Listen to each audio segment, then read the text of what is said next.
What's up, everybody? Welcome to the Carlotta Chat with Show. I am up this morning and I said, you know what? Let's do a show. And hold on, y'all.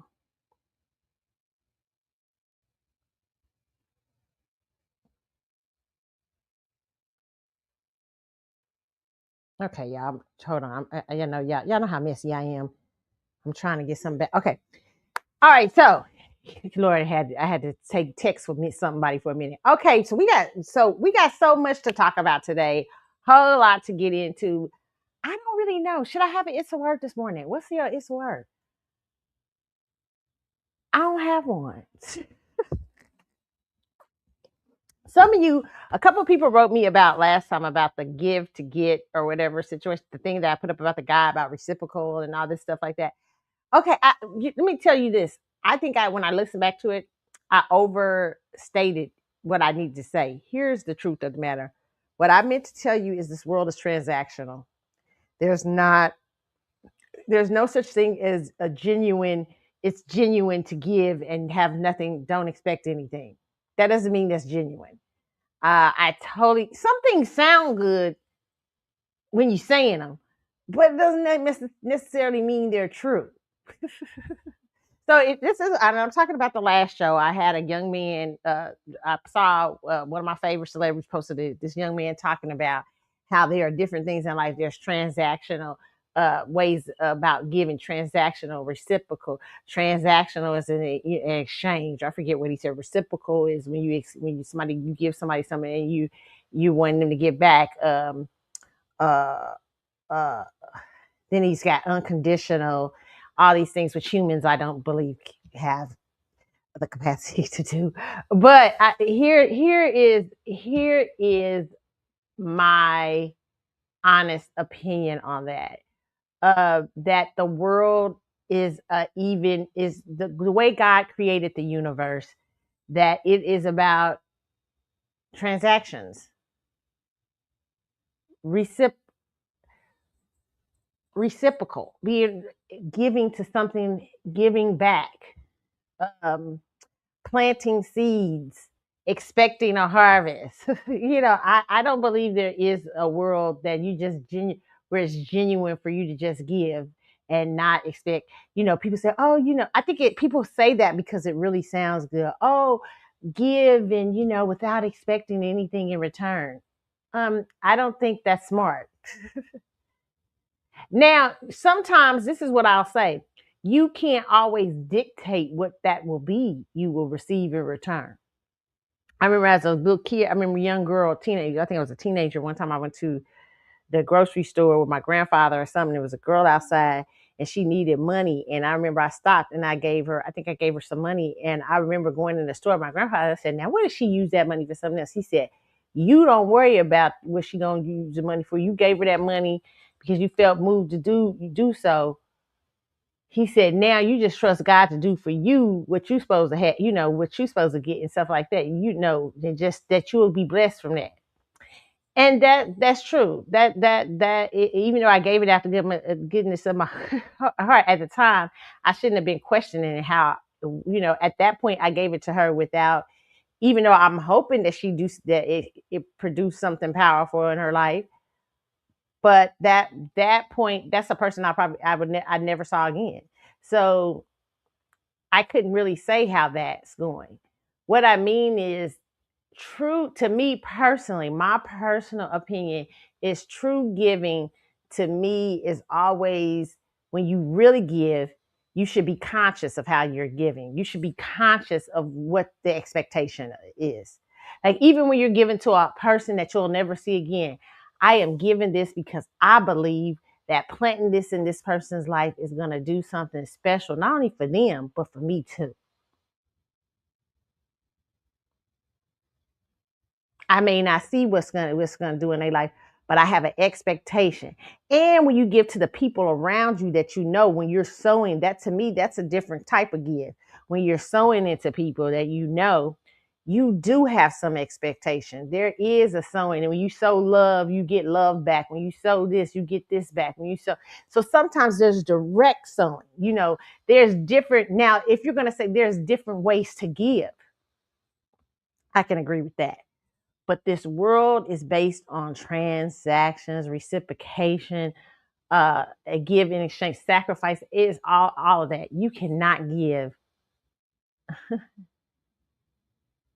and not receive. That's just not how the universe works. That's just my opinion. And then if you're trying to do that unconsciously, I would say then you probably give a lot. You're probably wore out from your giving. Like if you're unconsciously giving like that he said, just give to give, that's genuine. I disagree. I as the older I get, I believe that you have to be very conscious and aware of what you give. Even if it's the awareness of God blessing you back. But always being conscious about giving. That's what I meant with that. Okay, so we'll leave that at that, okay? Uh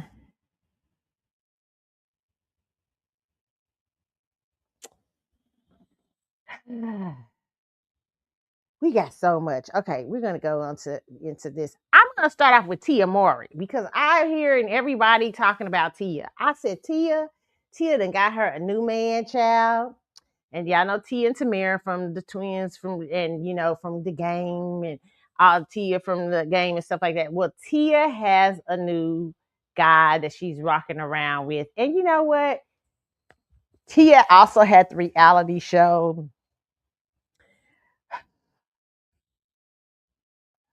And I love what I'm seeing with Tia. I don't judge. Let me tell you something. After being married, as long as Mary has given me a totally different perspective on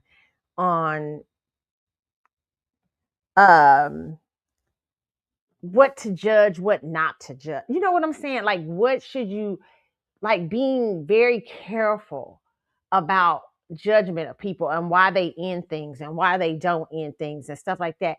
And a lot of us sometimes, if you really don't see the inside of a relationship, you really don't know. Like I have my perspective on Will and Jada is very different from the average person's perspective on Will and Jada. I love both Will and Jada. I think they're very honest about their flaws, the flaws in their relationship. Jada more so. I think Jada's more forthcoming. I think Will has more to protect, but I think Jada's a little bit more forthcoming. People don't like it, but people sometimes judge completely what they don't understand or don't know, and I think this is a lot going on with Tia. um, this you know what this is one of my favorite plays that was done. It was done by Ibsen, I believe, back in the early was it early 1800s. And at the time, this play was so shocking when it was done that the audience were stunned coming out of it because in the early 1800s to have a play like this was literally shocking. Okay, but if you've never heard of the Dollhouse, you can go read a Doll's House. You can go read stories about the Dollhouse and everything like that.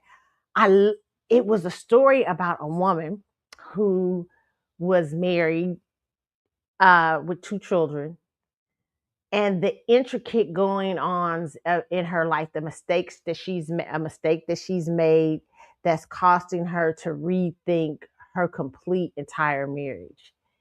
And in the end, this is in the I believe in the 1800s, this play was made. In the end, so when audiences are going to sit down, and this is what I love about theater. This is why I love theater. It's nothing like live theater. But when these audiences in the 1800s, so if you read about how the reaction to these plays done in the 1800s, when this play was done at the end, here's a spoiler alert, but you guys can still go look it up and see the play and stuff like that. But uh the thing that oh god, why is my thing binging? My thing is binging. Hold on, y'all. Y'all can hear it. Okay. Yeah. The thing that in the 1800s when this play was done, at the end, here's a spoiler. In the end, she does a very powerful, she leaves her husband and her children behind. It is shocking for a 19th century audience. It would be shocking for a 20th century audience. And the speech she gives in the end of why, it's wow.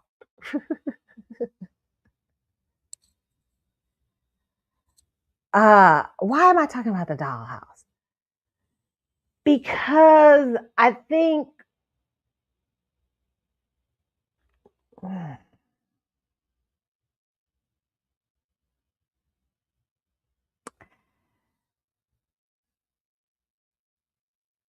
and I still don't really sometimes know how to react to the house. Let me see if I can find that last. Hold on for y'all.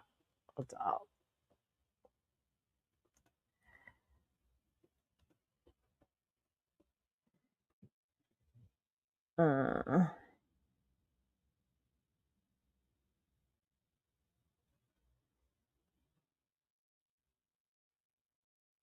let's see.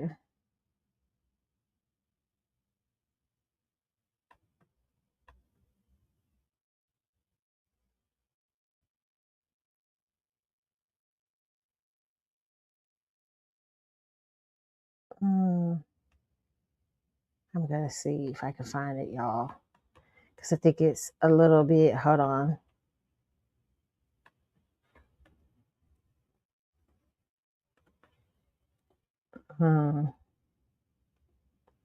Kind of what she says. Let's see if I can find it.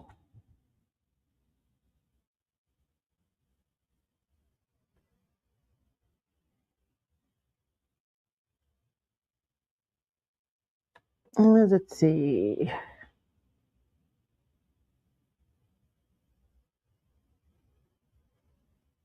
Okay. I think this is the one from the wife. Okay. But it says Nora has a perfect life on the outside, doting husband, loving children, and a nice home. But when decisions she made are revealed, her world comes crashing down.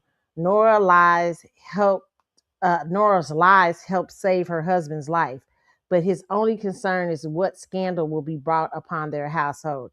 Has her relationships fall victim? Nora realizes she has been a puppet for too long. So here's the speech Nora gives. She said, "You have never loved me. You have only thought it pleasant to be in love with me." It is perfectly true, Torv, when I was at home with Papa, he told me his opinion about everything, and so I had the same opinions. And if I differed from him, I concealed the fact because he would not have liked it. He called me his doll child, and he played with me as I used to play with my dolls. And when I came to live with you, I mean that I was simply transferred from Papa's hands into yours. You arranged everything according to your own taste, and so I got the same taste as you as your else as you else I pretended to. I am really not quite sure which. I think sometimes the one and sometimes the other. When I look back on it, it seems to me as if I had been living here like a poor woman, just from hand to mouth. I have existed merely to perform tricks for you, Torvald, but you would have it so. You and Papa have committed a great sin against me. It's your fault that I have made nothing of my life. Okay, this is it's a very powerful speech in the dollhouse when she gives this. Uh, this is happening in the 1800s, by the way. I think it would be shocking today when it's done. But one of my favorite plays. It speaks to the complexities of womanhood and the complexities of, and God, I always love this because biblically, this is biblical. God said there would be intimacy, or what, I forget the word, how to say it. There would be division, there would be strife between man and woman. Always gender wars because of sin. Different, just nobody would be right. Like, it would always be that. I think that women are so complex. I think men are complex. And I think Women more so because women are considered the helpmeet to something very powerful, when they marry men. Um, and what it takes to be, you think about, I don't know if I can say, I don't know if I'm saying this right. And ladies, forgive me if if I'm belittling the thing of a wife, because I feel like a wife encompasses so much more. But this is what I will kind of compare it to. You have a celebrity, okay, and they have an assistant, okay. The assistant knows far more about their day, understands far more their schedule, understand far more the interworkings mostly of that person. They have to be a very complex person to understand this person. This person, they just, a lot of times with assistants, they're telling them, hey, this is how your day is looking, blah, blah, blah, blah, blah, blah, blah, blah, blah, blah, blah, blah. Blah blah blah. To the point, I remember I criticized sometimes that assistants do way above the call. You know what I'm saying? Like even to the points of sometimes waking them up from their stupors and all this stuff like that. But assistants have to be complex and complex people, because essentially a lot of their life is going to help this person achieve their dreams, right? Marriage is that for some women.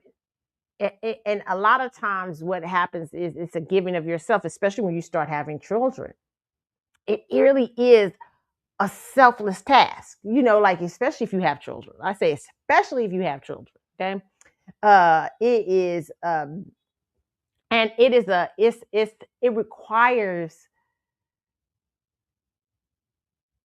it requires you knowing yourself thoroughly. And what I will say for people to understand is a lot of women don't understand the complexities of that.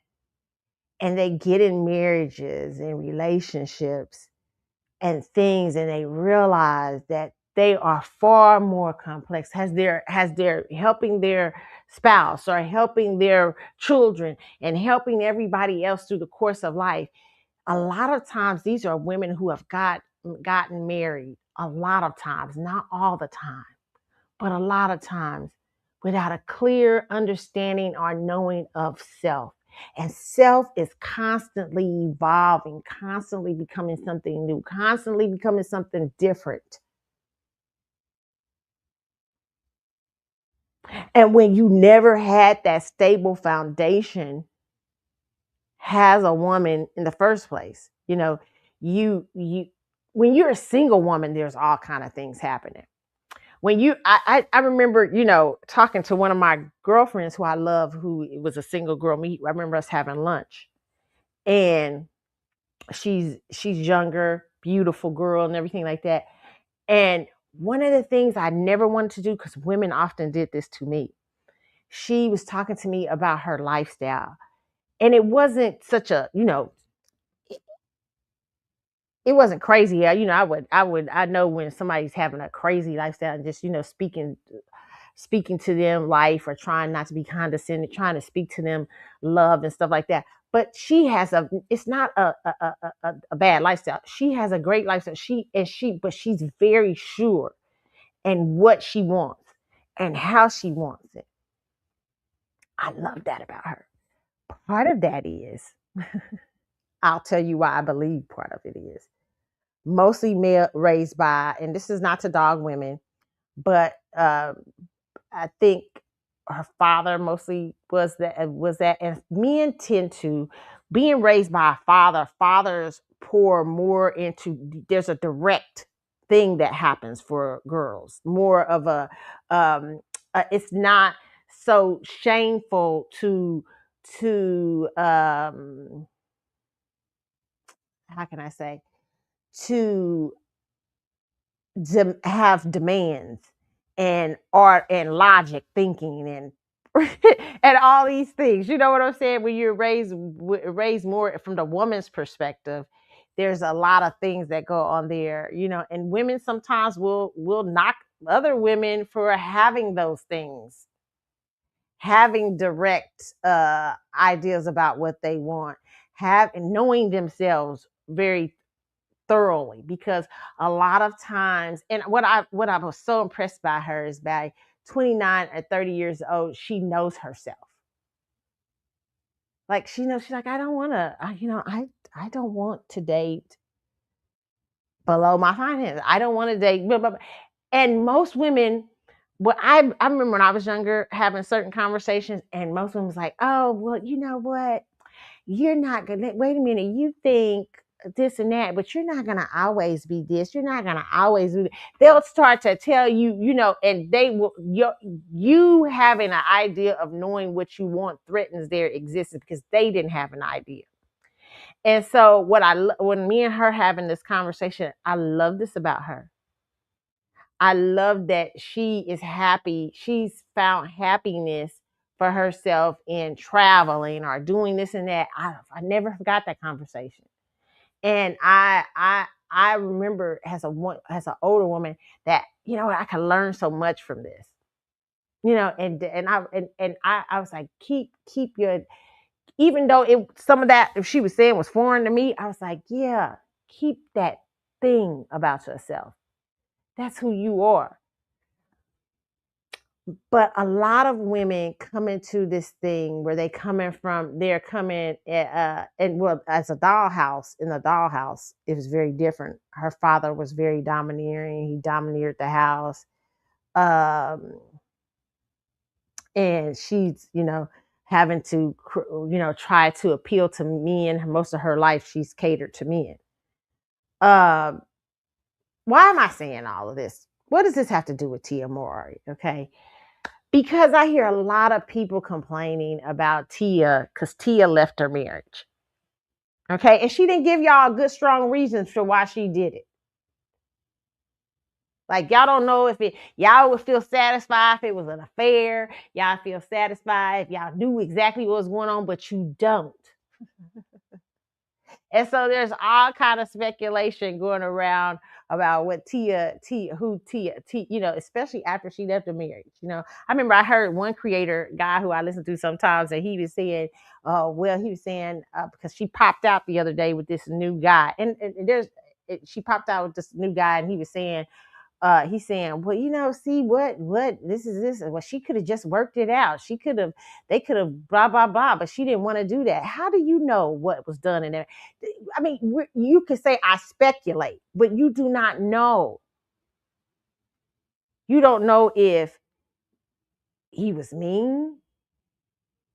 You don't know if she was feeling unlike herself. We just don't know. And it's so disturbing to us to see when women they just leave and it hasn't been cheating or it hasn't been anything else. And that is because, listen, it is important. I'm going to tell you, men, this. I'm really going to tell you, it's going to, whether it'll happen in a marriage or it'll happen in or you will have somebody pretending with you most of your life. It is important for women to know themselves as much as they can when starting to build a foundation in a relationship with you.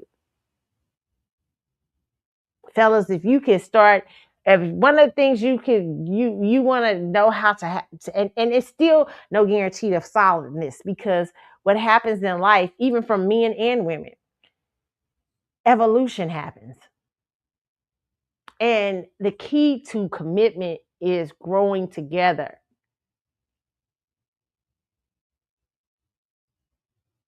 You will always, and deciding, hey, that you're going to stay through the down. And there will be down.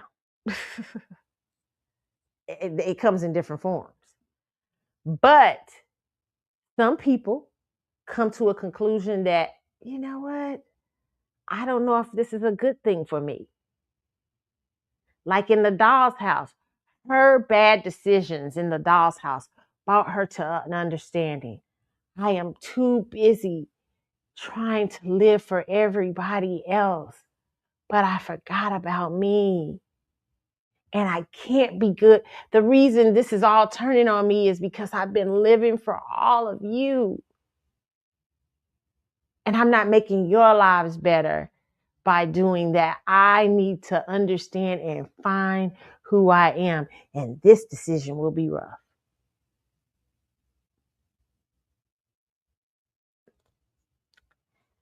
So, this is what I'm saying for that's the situation with Tia. I say always, have some grace. She got married was she young? She was young when she married that guy. Um,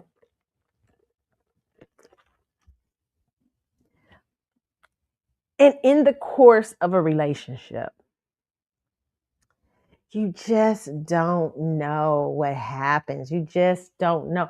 And sometimes, a lot of people in the manosphere and stuff like that, y'all just try, it's like, and not in the woman thing too, on the women's side too. You just don't have, a lot of y'all don't have balance. Relationships can end simply because people found themselves at a space that they realized that, hey, I don't know if I made the proper decision. I'm glad I made the decision, and I'm glad we spent this time together. I'm glad I've learned so much from it. But at this stage in my life, I realized too, also the foundation it was made on, and I need to do other things. And I think that we haven't given Tia grace. My God, y'all are so mad at her. Like every time she shows up in her trying to be sick, this is a woman who is 40. She's trying to know herself. And it's coming through the menopause stage because listen, let me tell you something. Most women I know to go through real strict, serious menopause. I've seen them in my life. It has been menopause is really that middle. It's the middle of your life, and you're rethinking and seeing everything around you. And you like, I don't got that far to go. And it ain't about staying with your men. It ain't about staying with this and that. It's about how do I go forward to be the best self that I can be so I can be better to everybody else. And sometimes sometimes people make the decisions Tia's made. People make the decisions that Nora made in the dollhouse. And that's why I talked about the dollhouse, because I think relationship with Tia Mowry, y'all find it so shocking that she didn't really give y'all a good reason. That y'all know of. And so everybody's kind of speculating on her. It's just like Aisha Curry gets hell they can't wait for Aisha to break up with Steph. And let me tell you something. You might be some of y'all's intuition might be partly right about Aisha. But so they were very young when they got married. And what I noticed is, listen, and this is not to diss anybody, because I do believe people can have insight on relationships and marriages and commitment when you're not married or committed. You can. But you don't have complete insight, right? And so you don't really understand she's gotten married very young. She's trying to tell you she's had 4 children in the course of a marriage with a basketball star. She's trying her best to be committed, but she don't even get credit for that. It's people start knocking her for saying, hey, I have some thoughts. I like to be my own person. I like to do this. I feel I'm a better woman when I'm this. I feel like I'm a better this when I'm that. But she's constantly finding herself having to rethink, because there is not a lot of grace for women in society. That's what I love about one of my favorite movies, Bridges of Madison County. So good. Old movie, but so good. Because it shows that what she did it's the modern day dollhouse in some senses. Except for, I'm not promoting on here adultery. That's not what I'm doing, but I'm just saying. This is a woman in the 1940s, 50s, was it 1930s or 40s or something like that? And she has a man comes to her. We don't know her background. This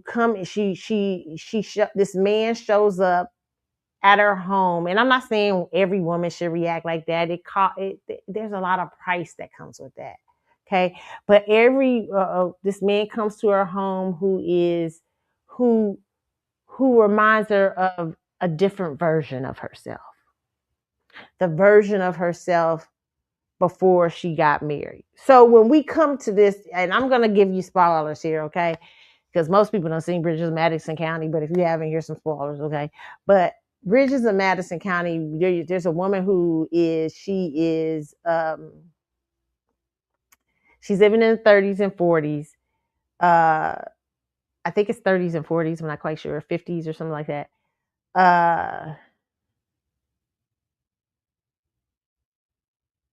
And when we come to this, when we come in the story, the kids, her children, she has just passed away, and her kids are finding, I guess, uncovering, I forget what it was, something, a letter or something like that. She leaves them with instructions and stuff.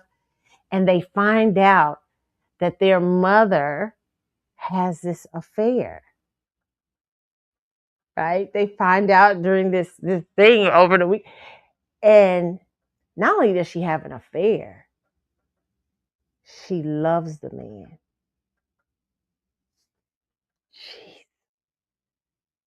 Oof. This is what I mean. Most people, these are shocking things because women in society are not allowed to have, men will be dogged by cheating and stuff, but they usually recover more than, you know what I'm saying? It's easier to get a woman, but women don't recover as fast. You know what I'm saying? From that kind of thing. And that's what the movie really kind of shows. So this woman, here she is in the 1940s, 50s, and this man shows up at her house. She's telling the story in this letter. He's a version of herself, of an old self she knew. He's a photographer. He's lived life, seeing the world, seeing everything. You know what I'm saying? He's bringing her into another new world of a woman, and her family has left for the weekend. They've gone to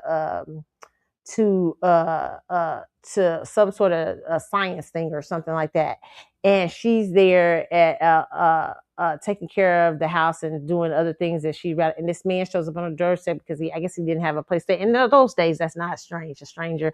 And she's like, hey, well, you can room here, whatever. But in the course of this time, this person introduces her to another world, and what you find, you can say she's bored, you can say whatever, but there was something not going on in her life. And so there's this whole thing of this affair that happens over the weekend, and the man really wants her to come away with him.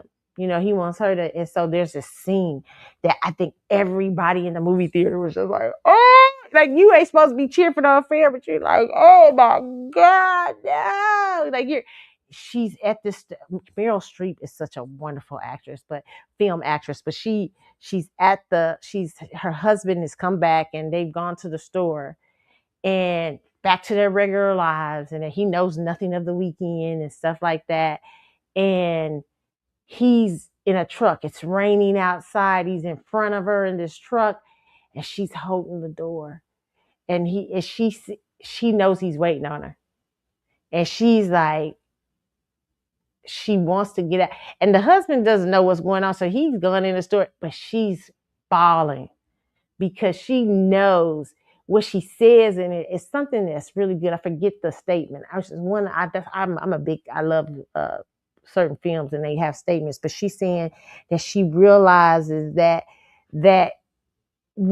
even if she went on this exciting path with him, it will become the same thing too. Oof.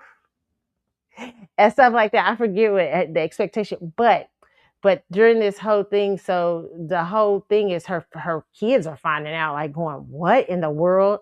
And so she's telling them in the end, hey, I spent my life being committed to you guys, being committed to my spouse. But me and him decided that he had his ashes, I think, thrown in the bridges of Madison over the bridge, and she wanted her ashes to be with him. Ah, it is one of the most hard.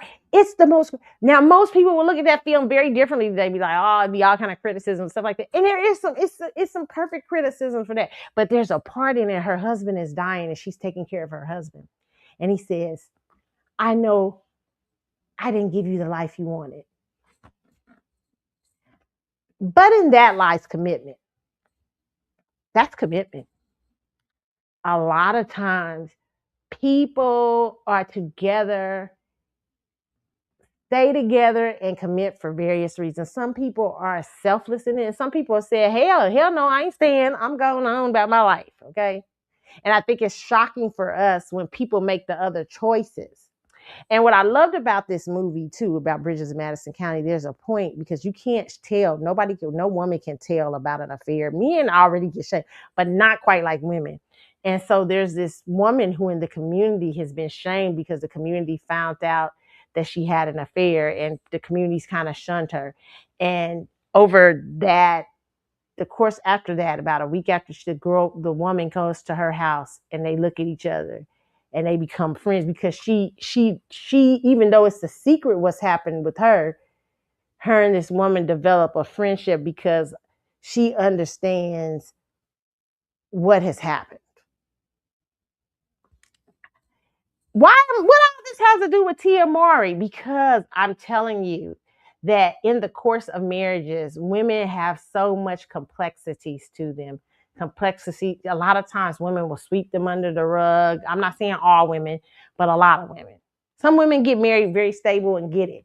But there are a lot of women who will sweep under the rug these things of did I make the right choice? Did I live my life in the best way that I could have as a single woman? Did I explore all the possibilities? And then as they get into something and they get into a marriage and they thought the marriage was going to go one way and it ends up going another way, it is shocking to women. It is shocking to the system. Some women decide to go the course and stay committed. Some women don't. Some women say, I can't do it this way. And you don't know the reason. Okay. So I use those movies examples for that. But Bridges of Madison County was I thought it was one of those powerful movies in that it gives you a complexity look at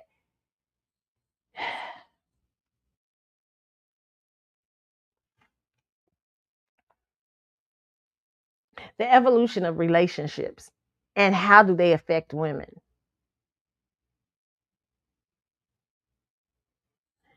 So Tia is out here now. She did a reality show right after her divorce, a little bit after. People were criticizing that. Oh, look at her looking for a man. Look at her. She's a 40 now. And then you're also having age discrimination. Ageism and stuff like that. Like you can't be sexual and sexy and vibrant in your 40s and 30s, 50s. 60s, even 70s, 80s, 90s. I don't know. I always laugh because where they say the most sexual things happen, the very sexual places, nursing homes. So don't buy the hype. People are still very sexual beings. I remember going to see my grandfather because you guys know the story. I was raised by my grandparents, but my grandfather, to me, he's my real grandfather. Ain't nobody else. That's my dad. But he's not biological. But I remember going to see my biological grandfather sometime in the nursing home. And there was women up there, because he's a good looking guy. It was women up there, I heard, like, fighting, like, about him. He could tell you the Rolling Stone life in the nursing home. Okay? But I'm just trying to tell you that the sex, that never leaves.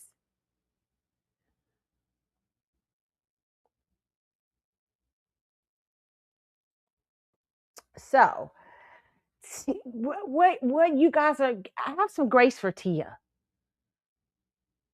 Men. I know it's scary. I know it is scary to be able to give to a relationship and marriage and stuff like that.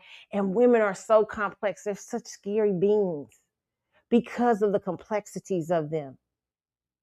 And not being sure and not knowing if this woman's gonna leave you. Men, I think a lot of these men, especially in the manosphere, are very vulnerable.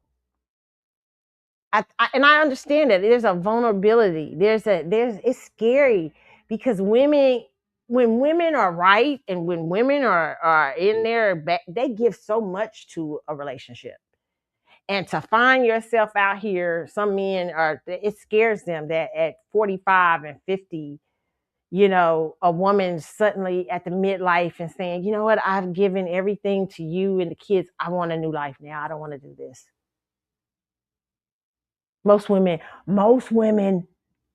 found that out 30 years before, but they still stayed because they're committed.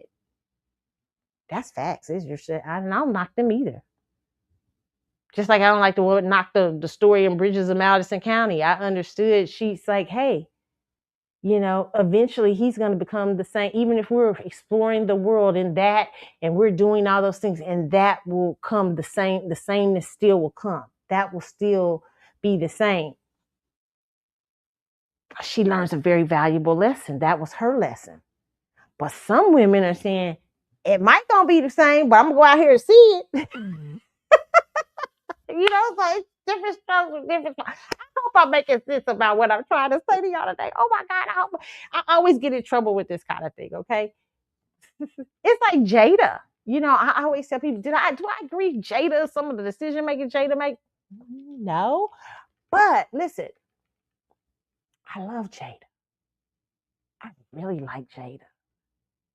I know people say, that says something about you. No, it doesn't. A lot of women will sit up and they will try to, lie, do all kind of. I have grace for her because she says the things that a lot of women feel and hide.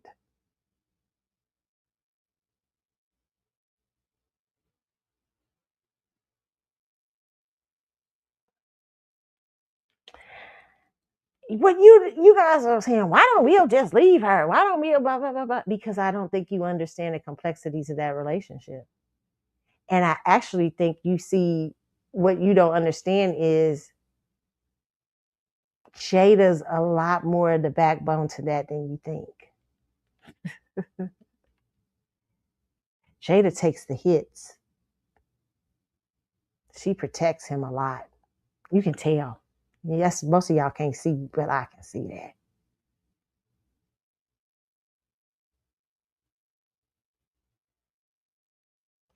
Both come from abusive, I think, households that saw some form of abuse, some sort of form of, like, Will, I think, had abuse in his household.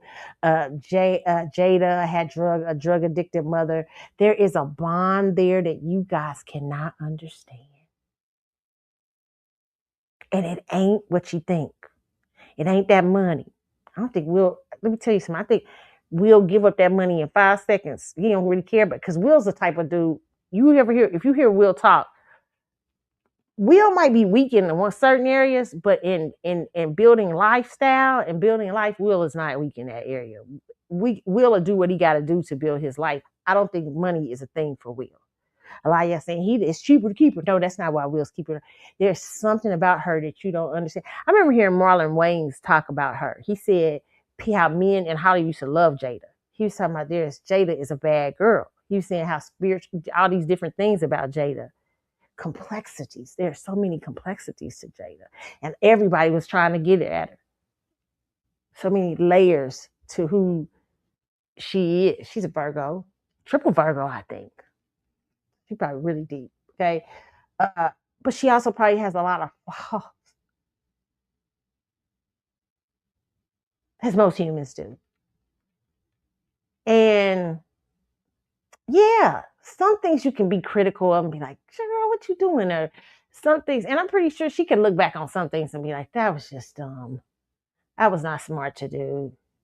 This was not this, stuff like that. But I think what you guys don't understand is the complexity of that relationship and the bond that is between these two people.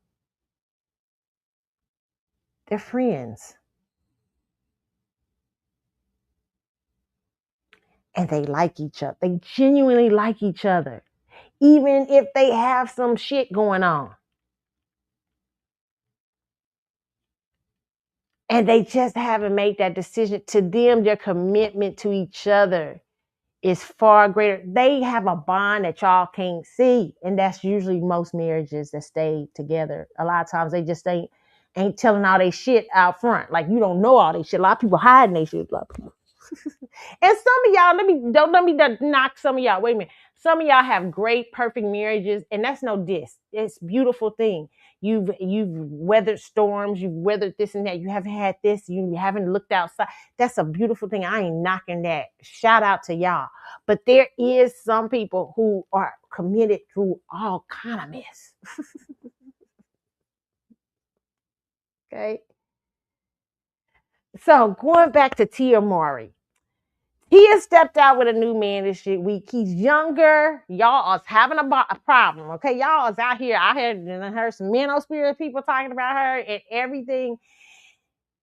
This is what I would say to Tia. Tia, don't put your... Tia, I know you out here walking late. Tia, don't talk about your relationship. Don't even talk about it. I wouldn't even talk about it. I wouldn't even talk. I just, because already they're saying it's a woman that's came out, Tia, a younger woman, some woman came out saying that she got left with this dude or whatever for Tia or whatever. But let me pull this up here. Is it?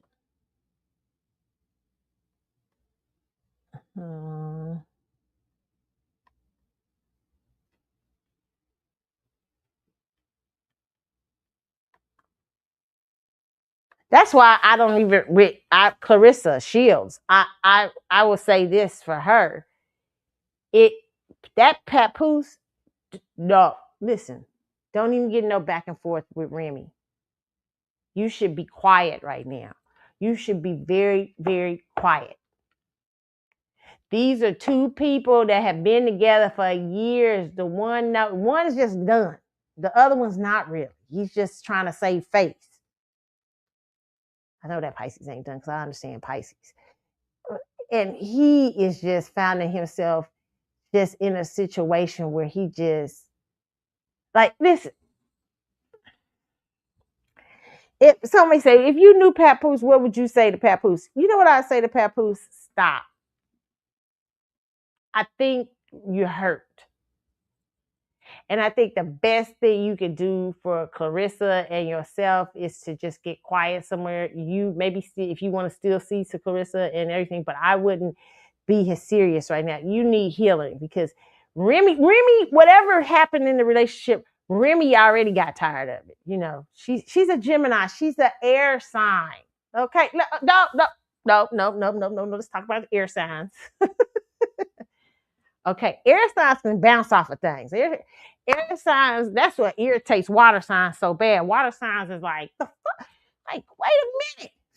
You a Pisces, and Pisces, if they open up to you like that, especially the men, because Pisces men can be hoes. It depends. It just depends. There's a certain segment of Pisces men that are really sweethearts. They not hoes. There's a certain segment, but they wish they could be, but they just ain't. Just that whole thing didn't catch them.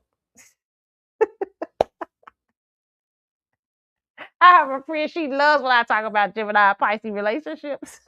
Because she be like, oh my God, girl, because she's got a wood, right? But Geminis, being an air sign, it isn't that they don't have the feels, it's just they a lot more logical. They just, they in the air. They like, this is what held up. Now, I done stayed in it. Let me tell you something. It's good for Remy. Now, did Remy make smart decisions? Did some decisions I like Remy making, like, the allegedly with the other guy and all that stuff. But we didn't see, a lot of us are kind of giving, I even hear people in the manosphere kind of giving Remy grace now. They like, oh, wait a minute. I mean, because I think what people are seeing is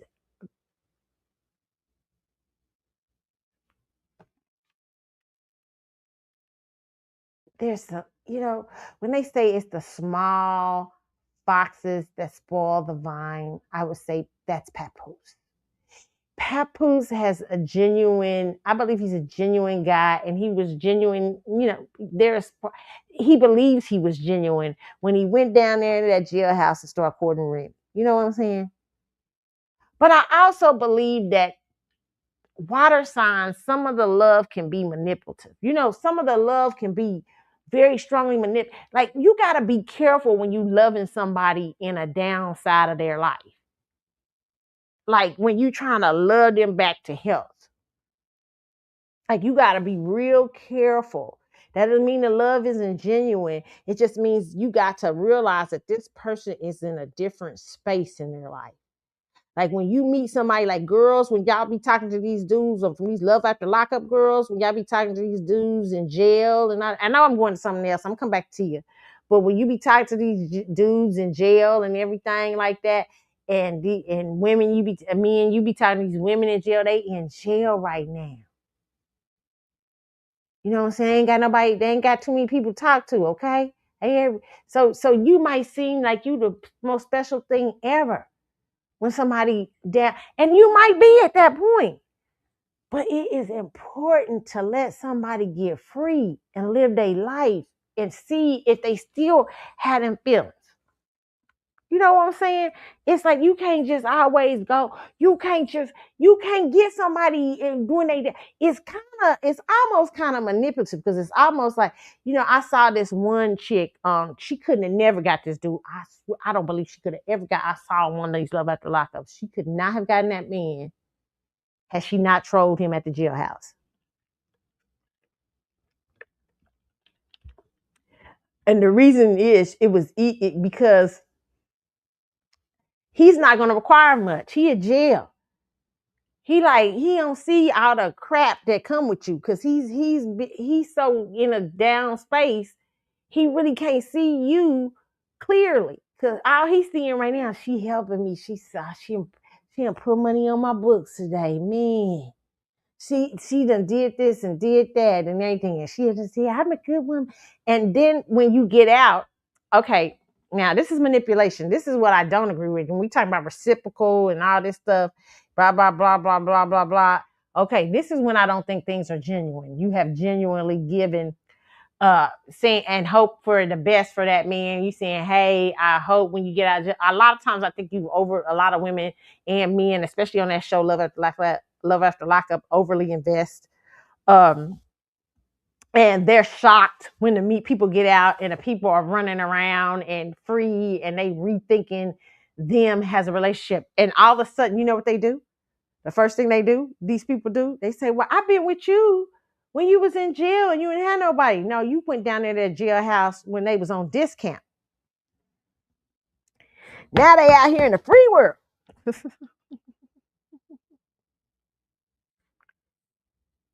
Beware of the person on discount.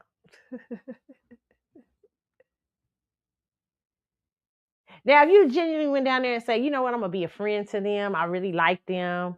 I'm not going to put much strain on the relationship. I ain't going to put thousands and thousands of dollars in on this person. I may help them as much as I can and be a friend to them. And maybe something will happen when they get out, or something like that.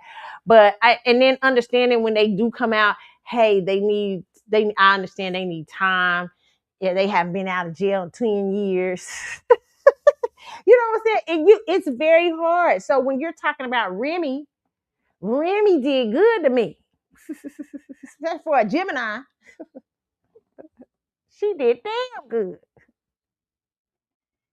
And what's going on now is that water sign is so hurt because his manipulation did not work. It didn't keep her. She didn't stay loyal to the fact that he stayed out there. He stayed waiting for her for 7 years. She didn't stay loyal to that. She said, no, I require more from you. It ain't just that loyalty. That was great. You did that back then, and I honor that. But you still got more to do. You still got this, and you know what? Look at what he's doing now. He gone over there to Clarissa. Clarissa already got her stuff built up. It's weird. I feel like it's the same stuff going, and I feel like he needs to heal and deal with his own. Why do you keep going? Why do you keep trying to manipulate these relationships? Like you gotta stop and rest and heal from Remy. And that's why I say, Clarissa, you can't be saying nothing when these people is married. When these people are married and all this stuff, and they ain't got divorced, you got to be up there as a woman and be like, why you ain't divorced that woman yet? And you got a whole new relationship, but you don't seem like you in no rush to divorce her.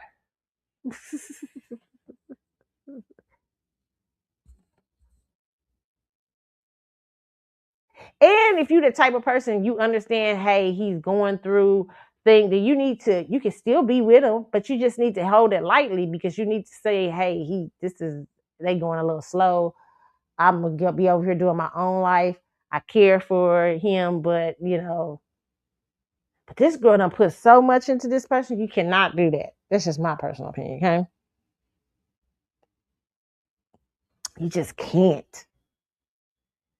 And so coming back to, I just wanted to say that, but coming back to Tia is now out here in these streets again. And Tia, my suggestion to you is not to show this man. Keep him private. Keep him, because people are going to sprinkle dust on this relationship. As a matter of fact, let me tell you something. If you're somebody, Tia, my personal opinion on Tia, you should be this relationship, just my personal opinion for you. Hold on, let me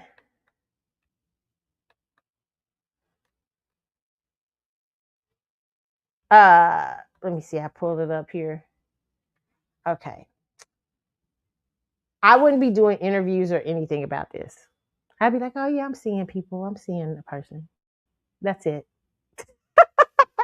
You know what I'm saying? Because you got too much smoke on. It's too much smoke on you already. People are already, especially with the manosphere guys and all this stuff.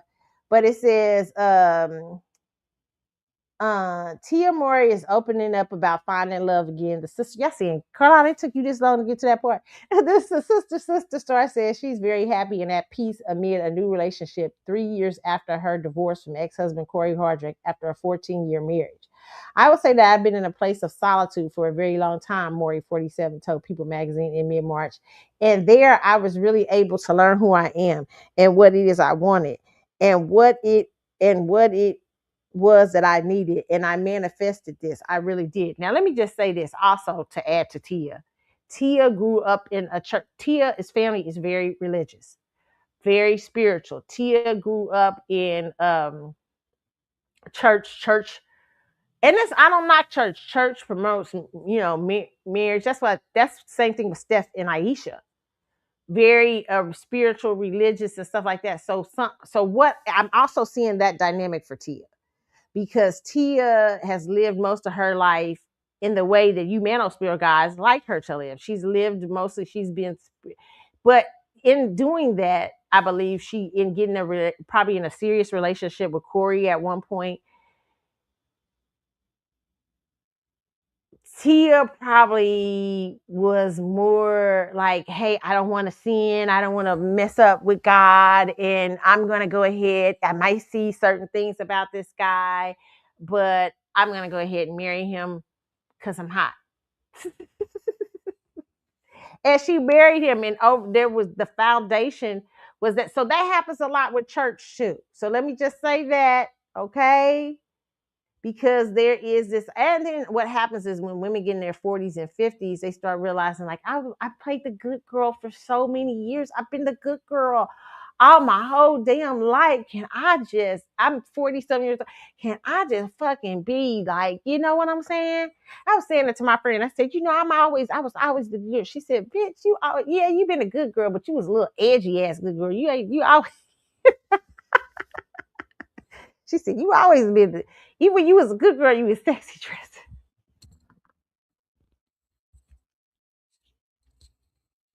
I was like, oh, Yeah. But yeah.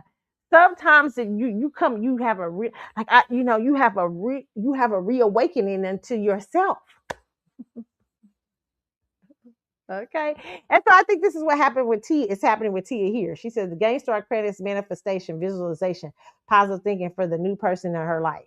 Now, what I would say to Tia is be very careful because you still, I know I could tell she's still very Christian based and she loves God. When you love the Lord, you never go away from the Lord is always present with you and stuff like that. And I feel like you always have to keep God in, you know what I'm saying? But this is a point where she's never got to walk the edge. She's been spiritualized, she's been religious and in church a lot of her life. And so she's probably discovering a relationship now that where she's free, she feels free. I'm not saying it's right, so church people don't write me. I'm saying that she feels free of the burden of all those things that happen in church. Like, now I've been through a marriage, now I've been through a relationship, now I've been through this. And my personal opinion is you still need to hold some of those rules true, some of those spiritual rules true, what God would have, because God has reasons for those. But I feel like she's never experienced that. Probably she's never experienced. Probably no offense, but Corey looked like he was like a bad boy, but Corey probably he probably he probably had some things too in the marriage where he came down to her level to and spiritualize. They probably spiritualized that relationship a lot. Their early relationships. That's why I say you don't understand. I'm just guessing. I could be completely wrong. That's why I say you don't really know. But just looking at them from being so young, they probably both spiritualized. Whereas now Tia's in her 40s or 50s, she might not feel as inclined to keep like sex before marriage and stuff like that. Now you might be having hot, like, find somebody you can show no seed with.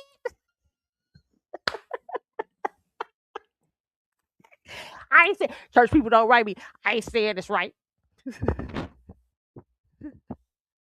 I'm saying that's something that she's never probably experienced. And you can tell she looks like, she's lit. Let me tell you something. You can tell when a man, let me just say something. Be careful of the transformations, the men transformation.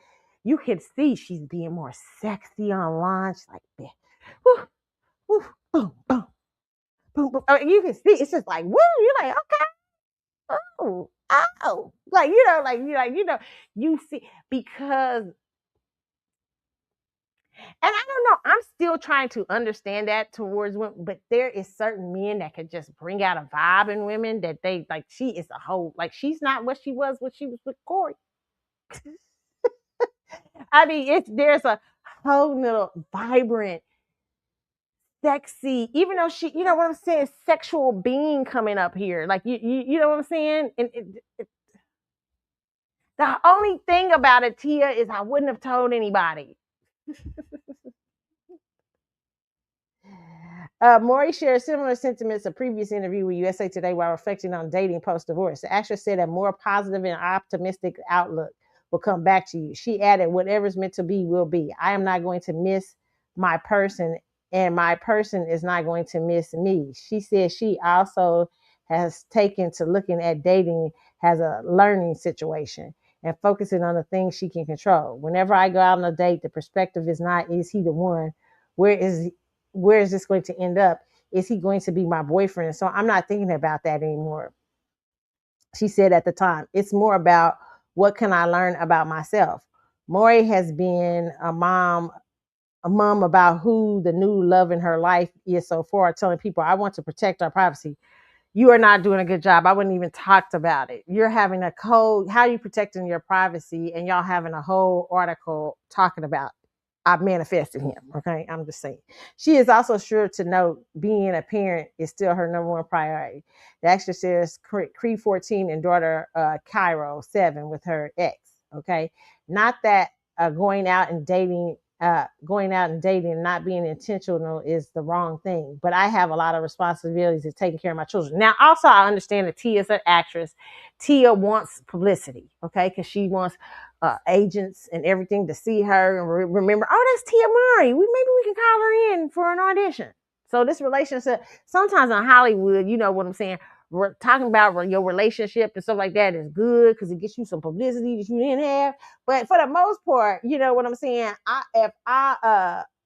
I'm her, I am not talking about this relationship much. I'll be like, yeah, he's a nice guy, and we'll just say that, and just I'm enjoying my life right now. But don't, he's younger. He's a lot younger to you, which I saw that. I think is he about 8 years younger or something like that? I saw he was younger. He seemed young. Okay, there's a lot of these young boys. I don't know what it is. Young boys are like these. I don't know what is going on out in these streets. These young men is they liking these old gals. They want this.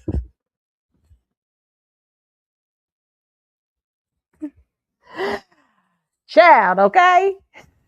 But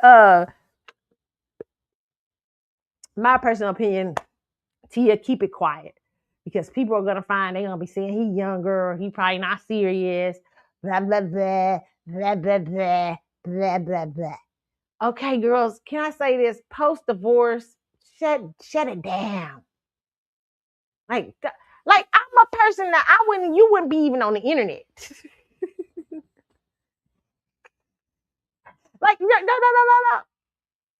I feel that way about this, about relationship. You should not. Don't even put no. I'm not even, and it's not because I'm trying to deny. It's just that when you and when it's time, you can have an announcement. Like you might show up when it's serious and stuff after a little while. Like, and I'd wait for a while. Matter of fact, it depends. I might show a post with us holding hands or something like that. But I'm not showing him, especially being famous. You know what I'm saying? I'm like, the hell nah. And I don't mean that gives them the authority to run around and all that shit. I'm not saying that, but I'm just saying, or YouTube, I'm just saying I just feel like until it's gone over into serious, and even then, I'm very funny about sharing committed relationships and I used to do that all the time. I'm like, I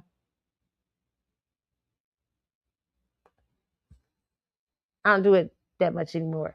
Because my one of my friends, she used to tell me, she said, you know what? Because one of my friends used to share all her stuff, relationship stuff, and she said, you know what I realized? I said, what? She said that when all that shit you be talking about the relationship, she said, so when you break up, you got to make a divorce announcement.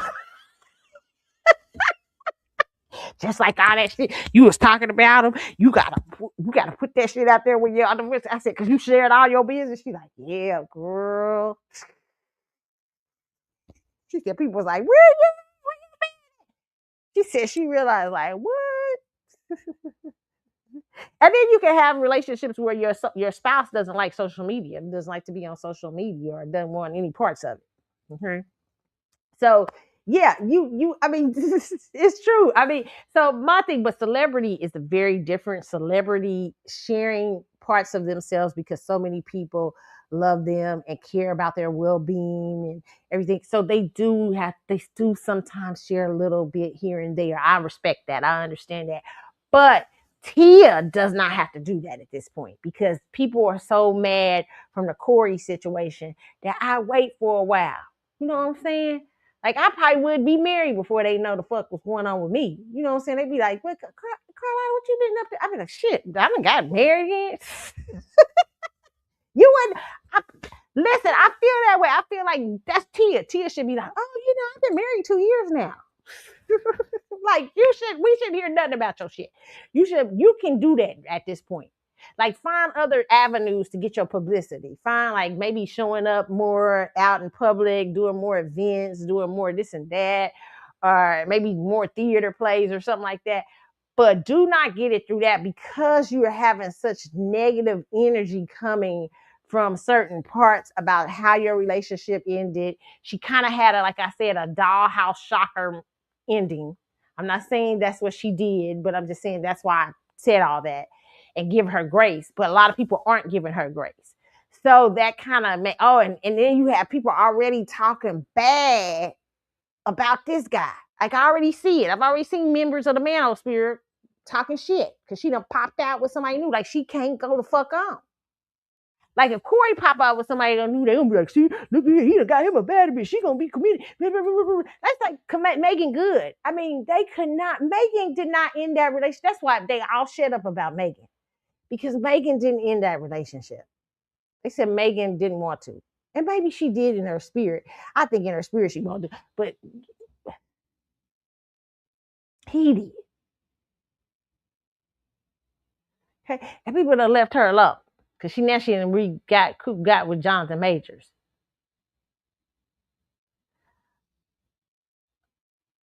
But I'd been quiet about that too. Sometimes you gotta just be quiet. Sometimes you gotta shut up. Shut up. And that's how I'll leave that. Okay, we're gonna talk about that.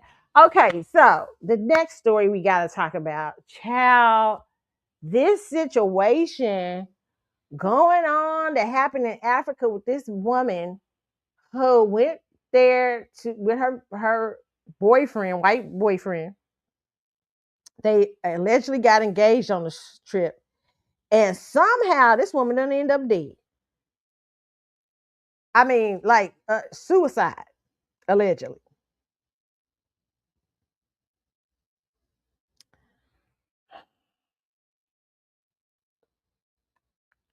Sounds very fishy. First of all, I want to say this to Black women. White don't mean right. We done seen so many white boys get on the internet and start saying, seen this a lot. I had a friend who used to do this.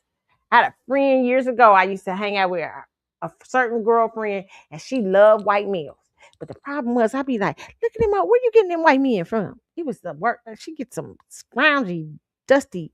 And then the black men who, when they really liked her, they be well to do. She try to make them jump flips. I'd be like, nah, heifer, why you trying to make them jump flips? But you ain't making them white men jump no flips.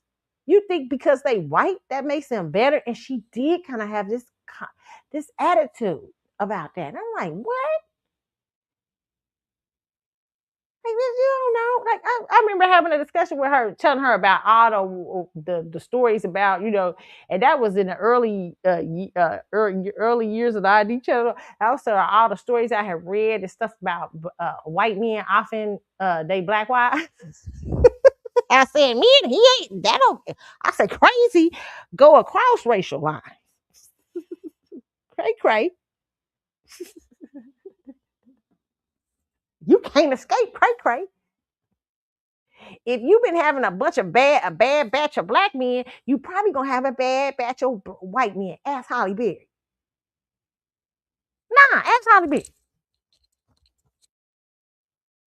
I feel like she even got a worse batch of white men. She would have been better staying with everybody.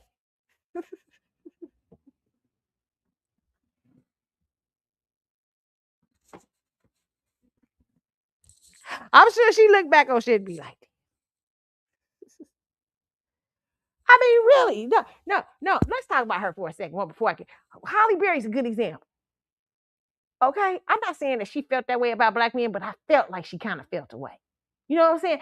It gave me that energy. I'm not saying she felt that way, but I felt it gave me an energy because she's with Eric, she was with David, and she was with Michael Ealy allegedly, or wasn't it allegedly? She been with a lot of black men, but she never had them kids. When she did have a kid,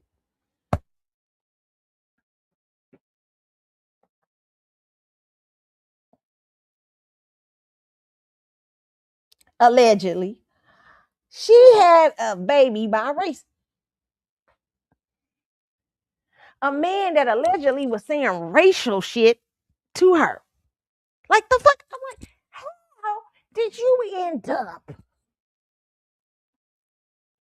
Like, I always see it because if you look at the Dorothy Dandridge story, how Dorothy Dandridge started off and how she ended up. I said, that the Dorothy Dandridge spirit must have jumped in your ass. It must be like living inside.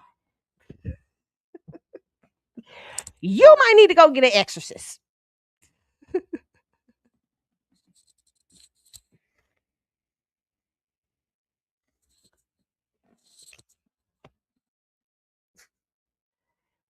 did you do? You done start dating these white men. That's terrible. As pretty as you are, how did you end up, of all the men to have a baby by, you had a baby by the man allegedly saying racial shit to you? Stop being a racist. Then the next man, allegedly, was a cheating, fighting ass motherfucker. Like, you know what I'm saying? Not her, but fight. He fighting a minute. Like she had to, like it was like,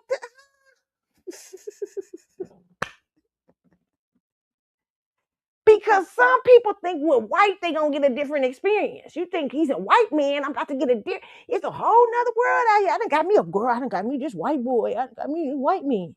You know what I'm saying? And it is a different racial experience. Like having different culturally. Listen, tonight, if I start dating, let me tell you something. If I start dating an African, it's gonna be a different cultural experience. Shit.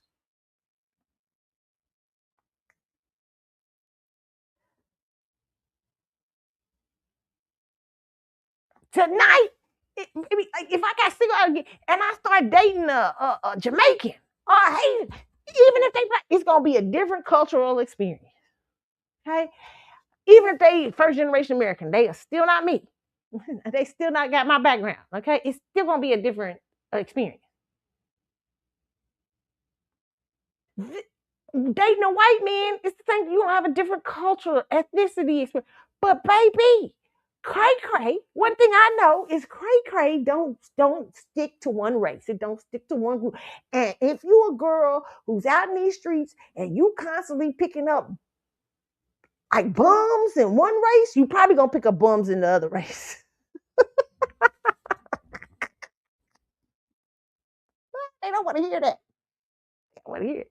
I don't know how many white men been on TikTok. I just want to say to black women, it's a lot of us white, just a lot of white men. You guys just pick us. And like one white man was talking about, I'm a total loser. And these black women just keep, because there are certain people who believe they're gonna get, oh, because I'm gonna get a different experience. This white man gonna treat me better. No, boo. No, boo. If you getting treated bad by the black dude, you just gonna jump over into an ethnicity and a group you don't fully fucking understand. And you're not gonna fully fucking understand the nuances and the things of that group. And you just ain't gonna recognize it. And you gonna get over there and you gonna get food. When it's just better to work on self first. You know what I'm saying? Work on your damn self.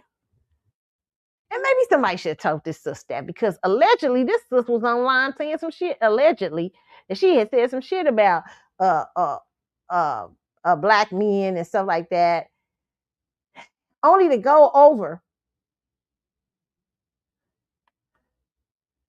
to Africa and not come back. She let this white man take her to Africa too. He took her to Africa and off her ass. Allegedly. I mean, that's what people are thinking out of these streets. Maybe she did really commit suicide. Who am I to say? We innocent until proven guilty. Okay? Well, not because he's in us in Africa. It's a different story. I don't know what the hell how they investigate. Okay, took her ass over to Tanzania. See, you don't fully know the dynamics of the shit. You don't fully understand the culture. All that shit. Like, you know, if I'm dating a different culture, I'm gonna talk to the women of their culture. Like, you know what? Because women, they'll tell you, girl, that, let me tell you, the African, the certain blah, blah, Nigerian men do this, blah, blah, men do this, because they know their culture. They know their ethnicity. You better get you some friends that know like, some of your white girlfriends. Oh my God, he's a nice, like, where did you get him? Friends was dating this white man. And what our white girlfriend said, where did you find him? I said, girl, you better run.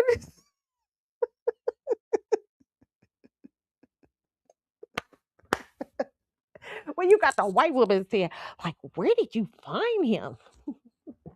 like, where did you get that?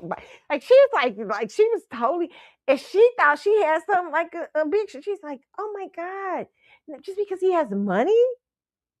I was like, you idiot. She's like, I said, you gave him more leeway than you would a black man. I say, he got the same warning signs, the same big ass red flags, and your ass, because he white and got a little bit of money, think he gonna be there. Nope. And you know what the common denominator is in that? Like I told my friend, you. You draw certain type. You, when you got them so quickly, you should have said, hold up. What's the common denominator with all the fools I dated? So I got to be seeing if I'm out here choosing the right thing. Okay? What is wrong with you girls? I'm not ready to talk about this story. I mean, it's sad. It's very sad because her family is left out here going, what has happened? We don't understand. Not good.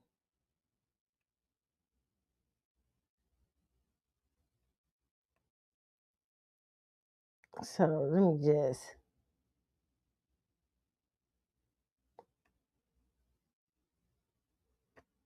pull it up if I can pull it up. Trying to find it, y'all.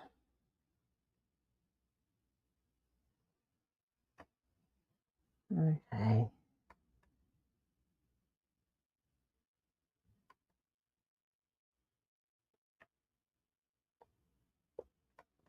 I had the article up. Y'all know how I be doing. Give me a moment.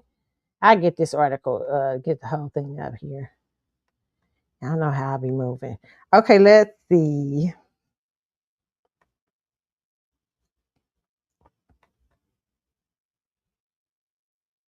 Okay, what was this in? I'm trying to find. Hold on, y'all.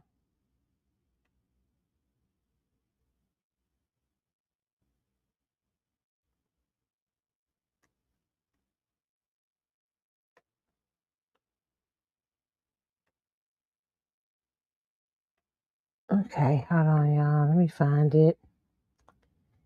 I actually had the video of her parents talking, and I wanted to.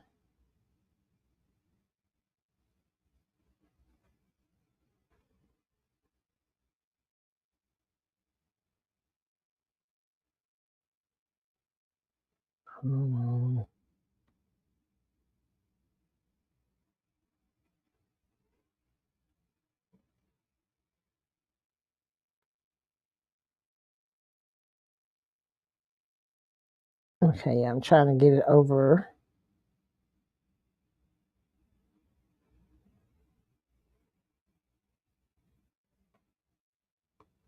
Let's see here.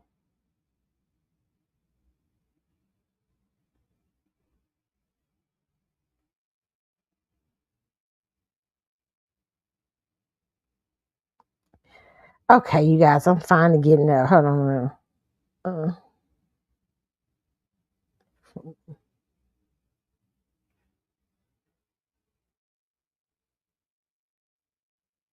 I'm finally getting it. I'm having to pull it up from somebody sent me the story.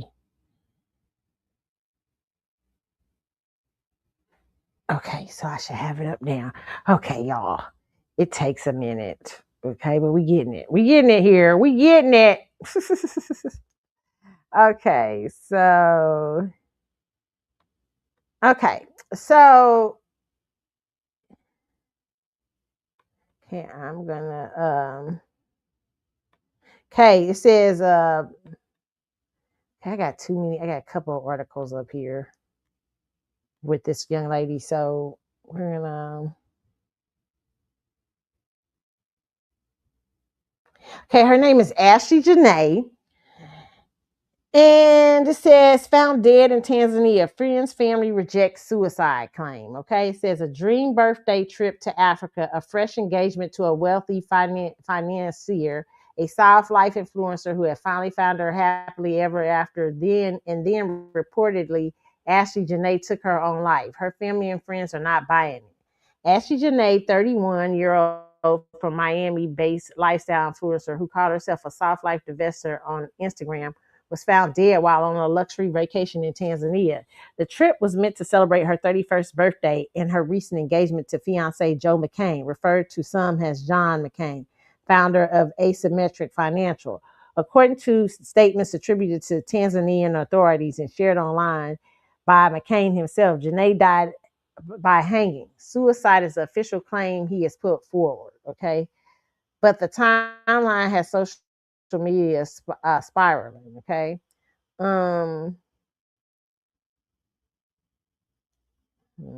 It says photos of the trip still visible in tributes across Instagram and Threads show Janae beaming, radiant, freshly engaged, living with what she called her soft life dream at the upscale several wildlife resorts, where room reportedly runs $950 a night. Friends and family have taken to Reddit, Lipstick Alley, wow, Lipstick Alley, Instagram, and a unified message: Ash would never commit suicide. One close friend wrote, she was radiant with joy, freshly engaged, living her dream. This makes zero sense. But the details get murkier. Some close to Janae claim she was found hanging from a tree. What? Bitch! Ain't no woman hanging herself from no tree. I'm telling you right now, ain't no fuck. You know, I had a relative allegedly that committed suicide, okay? And one of the things I always found very strange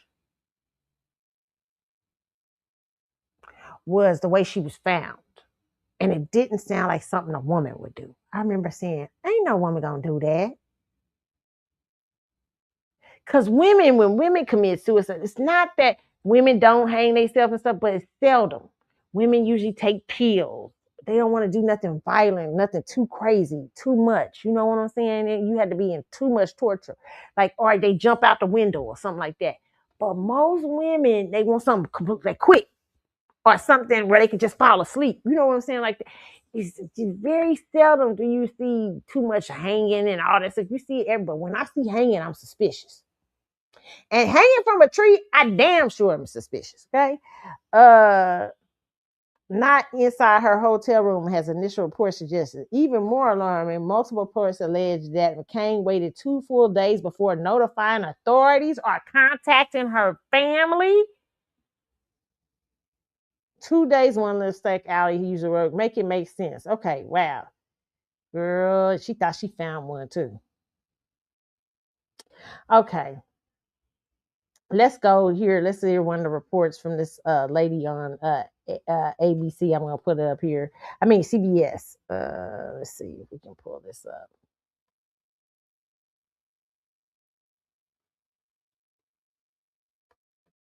Mm-hmm.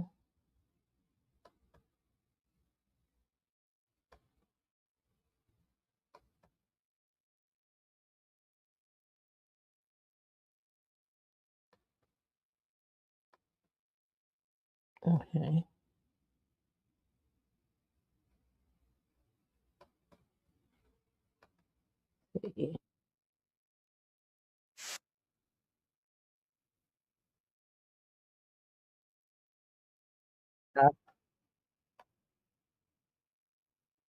Very excited to be there, shared pictures with the family, FaceTimed them when she was proposed to.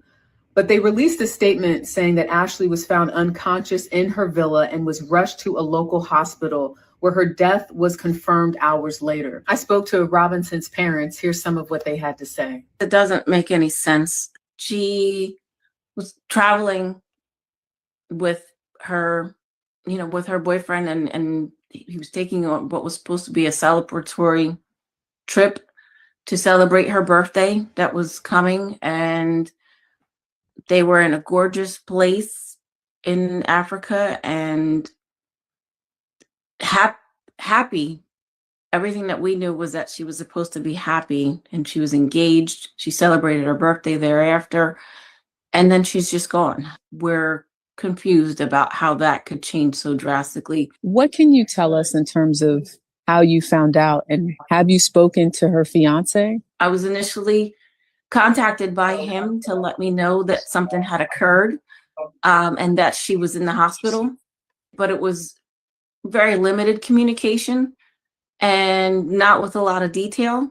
I asked him, when it happened and where it happened, and he told me that something had occurred 11 hours prior to when he was reaching out to me. We found out that our daughter had passed from the hotel. The fiance did not reach out to us at all. Do you believe that Joe McCann had something to do with your daughter's death? We don't want have, it's under investigation, and we don't know what went on. It's under investigation, and like we said, we just want transparency. Just let us know. I want to make sure that everybody is fully aware that she was a light. She was a light. She was a beautiful person, and this doesn't align with who she is. Understandably, the family really didn't want to talk about Joe McCann, the man who proposed to their daughter. When you go online, you can see he's the CEO of Asymmetric, which is a venture capital company that invests in crypto companies. But the point is, the family wants answers. They don't understand why they haven't been able to reach Joe. They don't understand why he wasn't more forthcoming about what exactly happened to their daughter. And it's why they said they're speaking out. Next steps for them, they said, is trying to get. Hold on, you guys.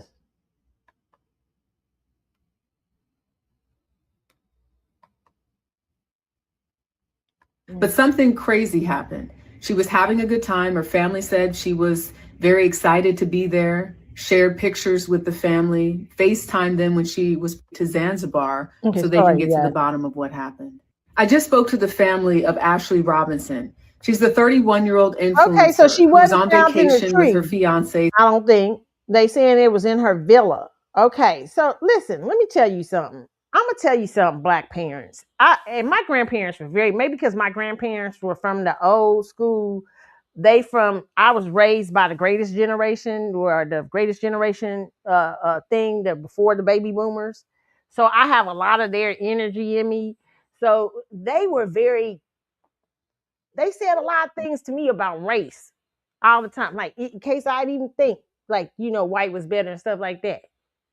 They used to talk to me all kind of stuff about the dynamics of class and race. My grandparents were very good at that. Like, my grandmother would be like telling me, she said, it's hard for a Black woman out here. She said, when you being a Black woman, she said, it ain't meaning that that people can't fall in love and everything. She said, I'm not telling you that. She said, but always look at thoroughly at white males, particularly when they come into your life. What class are they in? Are they needing any money? Are they needing? She said, especially if you're successful. She said, you have to look at, as she said, have you friends?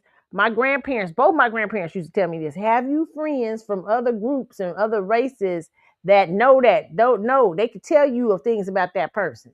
Like, you might be thinking you getting a chicken dinner, chicken winner. What is it? Chicken dinner? What is it? Chicken dinner, chicken winner? That shit. I don't know. You're thinking you getting you a winner. But everybody over there talking about, girl, that the white side of that group, the white side probably be knowing, I mean, his business is questionable. Yeah, but they'll tell you what you don't know, okay? I always say this for Black men. Black men, they making y'all think y'all out there to bomb all these girls from different races and stuff like that. And y'all saying Black men are the most attractive. Black men. No, Black men, a lot of times it is because you don't understand the dynamics of that group. A lot of times, some of these girls that's coming over, they understand this for Black males, that a lot of the rich, well-to-do Black males, the small percentage that they are in the world, tend to have colorism issues due to racial stuff in the Black community, tend to have a certain aesthetics they like and everything. And so these girls will come over, they will get their shapes like Black women and everything like that. They will come over and date and try to get you because you're the upper echelon. And every time they ain't no go digger, they not here, they not there. They be all that. Okay, they can't cut the mustard in their group. Their group knows something about them, or they don't. They don't want to be. They don't have societal, like you all. Like a lot of black men tend to talk about black women really bad all over the internet and stuff like this. Sometimes not all black men, but some.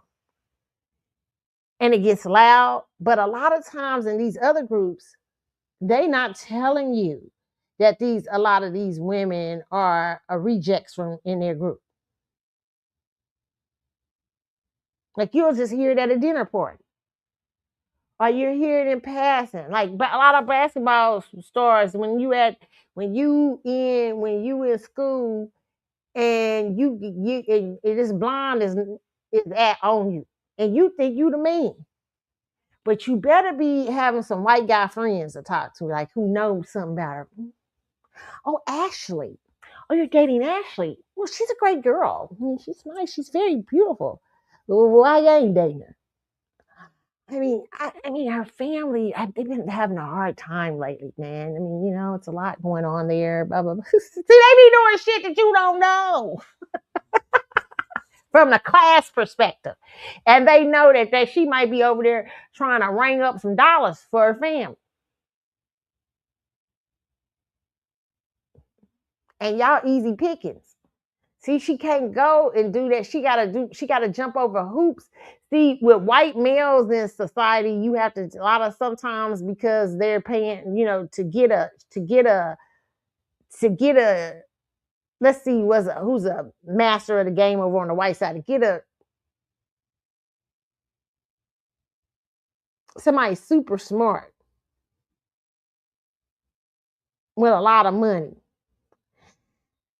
They're not willing to keep up to the societal norms to do that. They don't want to do what their class requires of them. So they know black men don't require, they think black men, the perception is, I'm not saying this is what it is, but the perception is black men don't require much.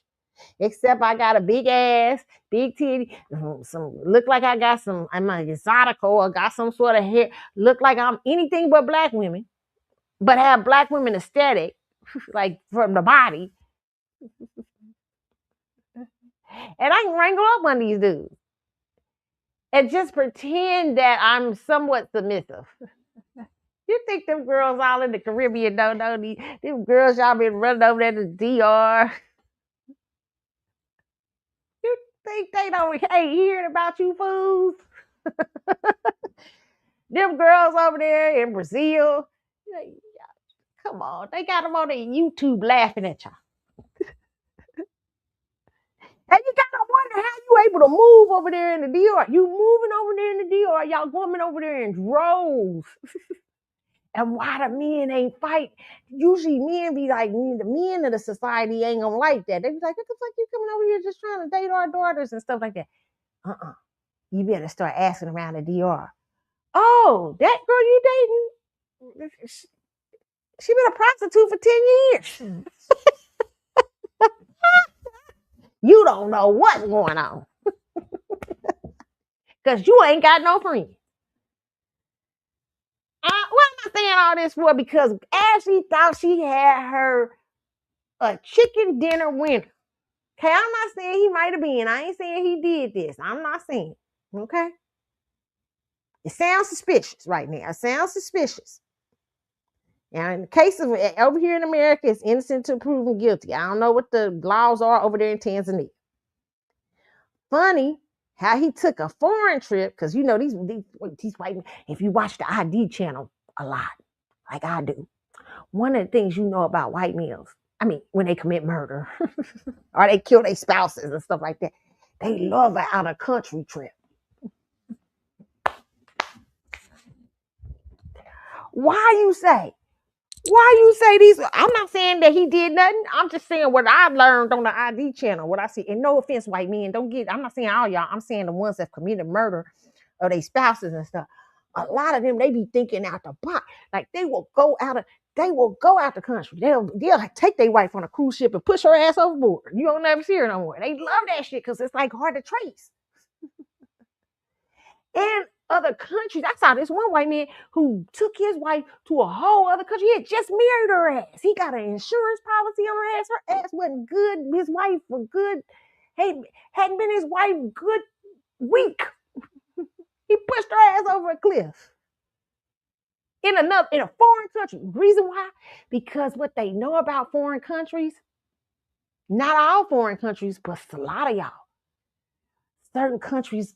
It's not that America's police are so great. I mean, no offense to the police. I believe there's a lot of great police officers and stuff like that. It's not that but America doesn't have problems with authority in certain things, like people being not dirty cops. But America does have more of a system that is easier to go through in certain aspects if you have a dirty cop. It's hard, but it ain't like Mexico with the dirty cops, and it ain't like certain countries where they. So I'm not saying Tanzania got this. I don't know what Tanzania's back, but a lot of times these foreign countries, they don't investigate shit well. They, what I'm saying, they it be all kind of shit going on. You know what I'm saying? It be like you can give them a good bribe, and they don't, they'll be like, yep, you know what, yep. I saw her. She killed herself. She was sad 5 days. You know what I'm saying? They took a whole bribe, and he had money too. I'm just telling you, it's a lot murkier when you go out the country versus America. Even though America has problems with its justice system and police sometimes. I'm not saying all police are like, most police, in America are great, but you do have a 10, 15%, 20% that's kind of, questionable. I'm saying that in America, though, you're more likely to get some sort of form of justice and a really great investigation. Not always. We got a lot of shit in America where we haven't investigated shit good, too. But you more likely to have a uproar, okay? But in these certain countries, like certain places and stuff like that, sometimes it's different. They not as good as investigators. So let me just tell you what I'm saying here. What I learned from the ID channels and all these shows that I watch is white males, when they tend to take you out these countries and stuff like that, you know what I'm saying, and y'all ain't been getting along, or y'all done had some stuff, or you done did some shit, be very weary, because they done probably did their research on that country, and it's a good place to kill your ass. You know what I'm saying? I'm on a plane, hop back home. Be careful out in these streets. Now, here's the downside. They big gamblers, because if they found out you done killed that girl up in Tanzania, them prisons is a whole lot fucking different. Okay, I don't know how Tanzania's prison is, but usually the out of country prisons is different. Okay, so not that America's prisons are great, but you know what I'm saying. You usually be in the ho-ho. Okay, so I'm just saying, these girls, you gotta listen. You got to ask questions about these men. Just because a man is white, I'm not saying that he's killed her. He may be very innocent. She may have had some depression or something, her family in some denial. Okay. But sounding fishy to me. And a lot of this is because a lot of y'all be thinking white. And I heard she had said something, allegedly, there's posts out here that she has said something about this white man treating her better, or something like that. I'm just trying to tell y'all, don't be buying that.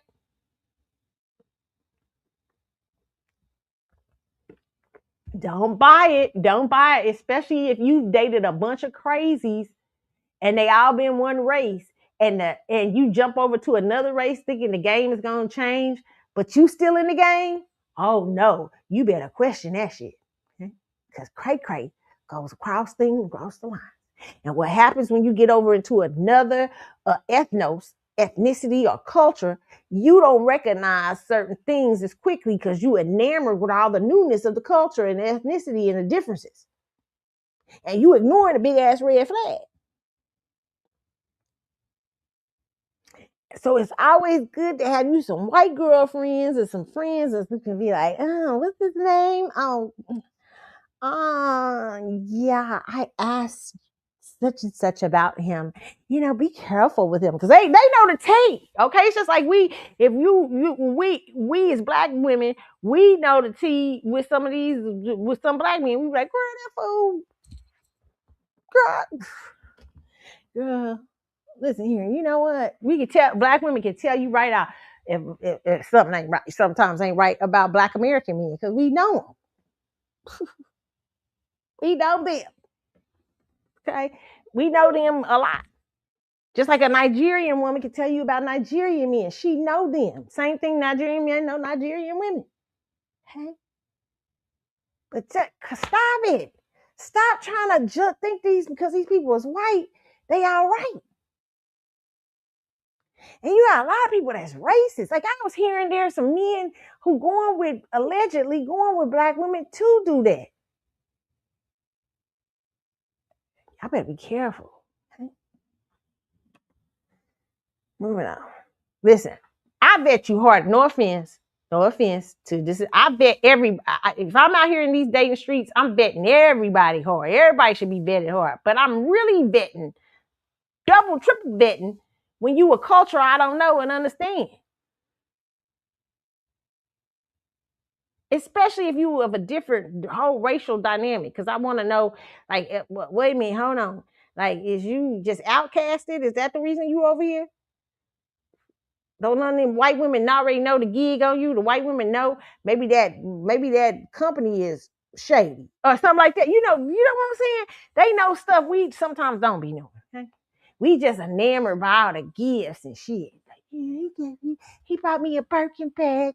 He brought me that's how my friend used to be. She used to come with some dusty ass white men. They love gifts. They love to get her with gifts, and they be half ass gifts. I said, I remember one time this one white man came. He was like, she was dating this white. And he was like, he always come up, he always call himself trying to flirt. I'd be like, and he'd be like, he sit on the counter because he want to show up because he trying to catch. He think it's somebody like I'm a fall for the old trick or something like that. So he set up on the counter when he went from, and he got her a purse from this store, and he came up to the job and he set it on the thing, and it was like a case. So he's like, bitch, I can buy that deal. I just had I got about 3 of them. Shit, get up out of here. Is that what you offering, K-Spade? And this is when K-Spade was, not when it wasn't at Marshall's. This was when K-Spade was first came out. When it was the bomb. I love K-Spade now, but when it was like exclusive. I still wear K-Spade, but it was exclusive at that time. Man, it first came, it was very big, and a lot of people, it was expensive, very expensive at that point. Like Coach at one time used to be Coach. I still like Coach too. Shit, I ain't knocking nothing, but I'm just saying it wasn't, and I'm like, he trying to make it like he done brought up here shit, fucking Chanel, Prada or something, or some shit. I'm like, the fuck?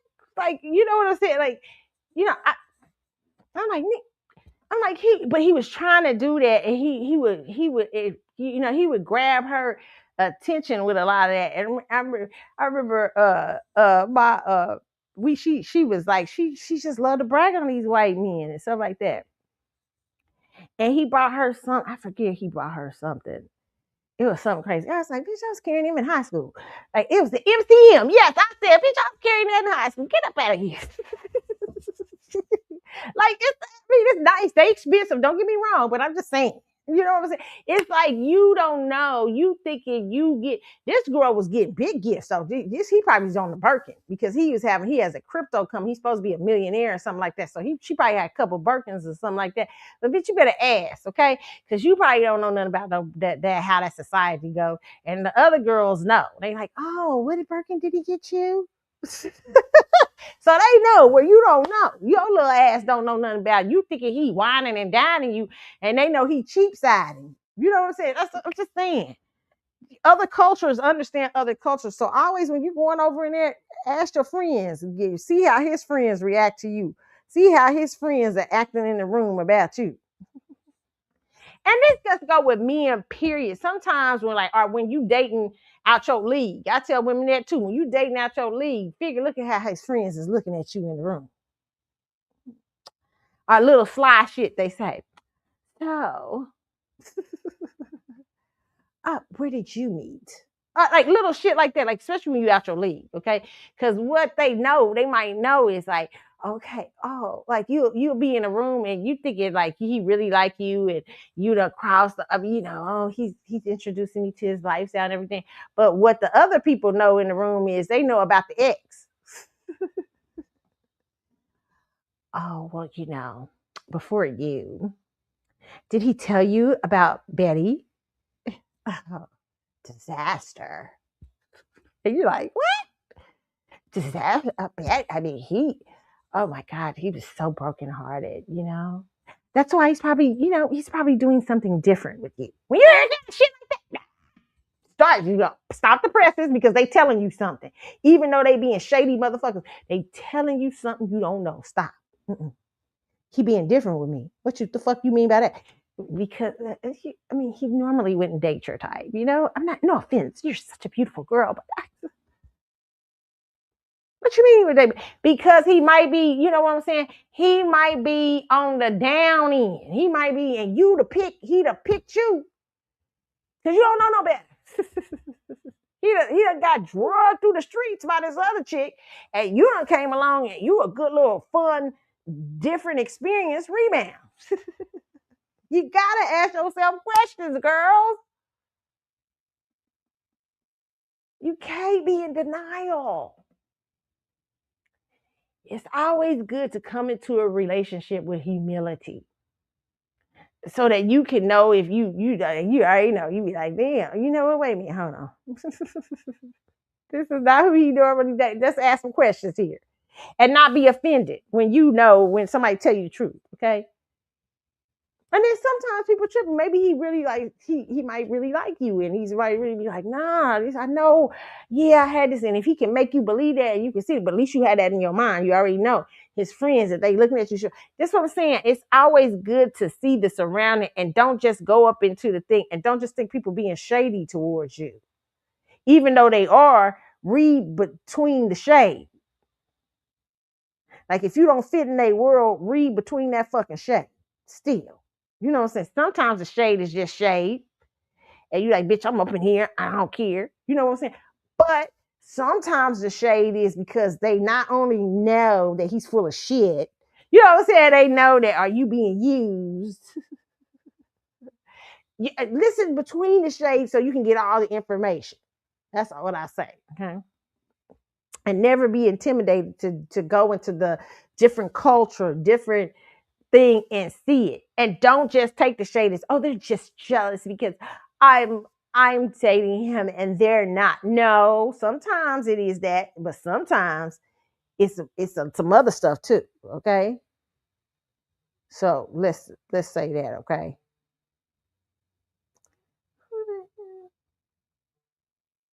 All right, moving on. I don't know what this is. Okay, y'all.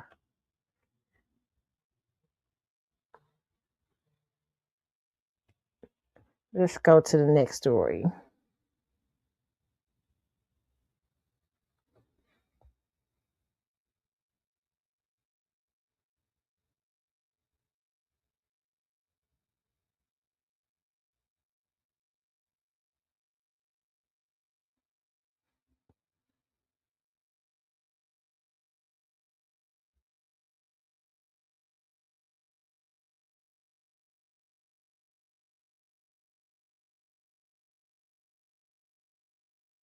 All right. Okay, y'all.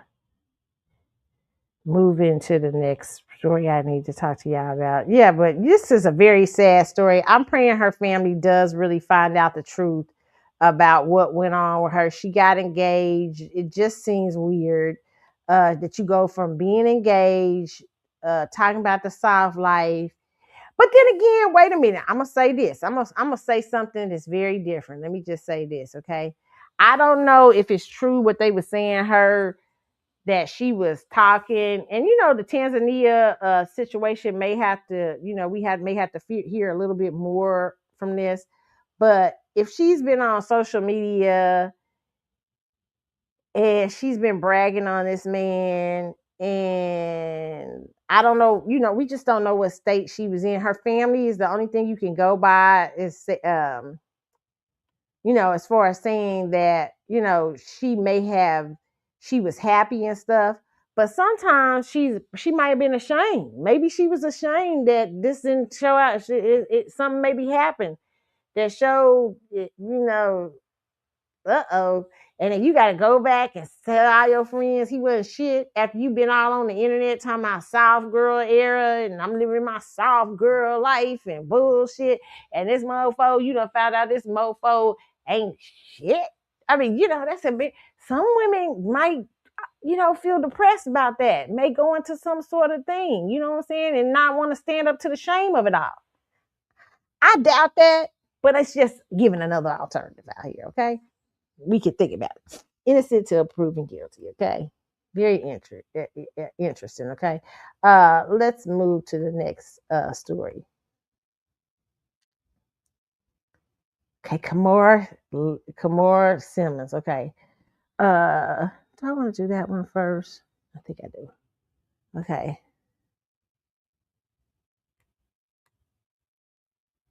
Let's get this going. Oh, y'all, I got it up. Okay. So Kamora's been back in the news. Kamora had that great interview the other day. Kamora always gives good interviews. I like her interviews. Her and Russell, I'm on your side, but I'm not on your side, okay? Russell Simmons claims he made ex-wife Kamora Lee famous, okay? Russell Simmons responded publicly to recent comments made by his ex-wife Kamora Lee, claiming that he was the primary architect of her fame and the success of the iconic fashion brand Baby Phat. The dispute ignited after Lee appeared on the Aspire with Emma Greve podcast, where she discussed the 2004 sale of the streetwear label. Lee alleged that she was excluded from critical negotiations and received a disproportionately small share of the proceeds, despite the brand's identity being tied to her image. I probably got 20 million of that or less, Lee said. There ain't nothing to sneeze at. During the interview, referring to especially at that time, referring to the reported 150 million dollar sale of Phat Fashions to Kellwood Company. She added that she was not privy to the fact that the preliminary sale conversations were occurring at the time. Simmons, however, contested Lee's version of events in a social media comment. The Def Jam co-founder asserted that he provided the foundation for her career and the brand's rise to prominence. I gave her the brand, which already existed, Simmons wrote on Instagram. He claimed that he personally secured designers and marked the brand using her face, adding that while she eventually blossomed and performed well, it was very generous of him to set the stage for her success. The public verbal sparring follows Lee's recent legal decision to drop Simmons from her name. A representative for Lee said the change to Kamora Lee was rooted in a desire for clarity and ownership as she moves forward with her business portfolio. They still gonna know you as that girl. The former couple was married from 1998 to 2009 and they shared two daughters while they maintained a friendly co-parenting relationship for years. The bond has been fractured recently amid various legal and personal disputes. Let me just say this, okay? I agree with Russell, and I agree that Kamora. Listen, Russell. Every woman. First of all, let's deal with this, Russell. Every woman can't. You could give a lot of women, a designer, the brand and everything. They still won't do shit. They still fall on the wayside. They still fall down. Okay. But she, like you said, she took your brand and she took it to another level. Even with the people you gave it don't matter what you give. It's also about how she takes that and manages it. And she did a damn good job, okay? So give her that. Okay, I told you, got to give her that. Say, hey, Kamora hit the box. Hit at the box with Baby Phat. She did excellent. However, I did set a foundation. I don't want us to forget that. And Kamora, you should not forget that. You should not forget that Russell Simmons is the reason for all the shit. You know what I'm saying? Ain't nothing wrong with that. Ain't nothing wrong with it. I was married to Russell, and I did a damn good job of what Russell ensured me to manage. I did that. Now, maybe we ain't getting along right now and everything like that, but hey, I will always give Russell his props for what he's done.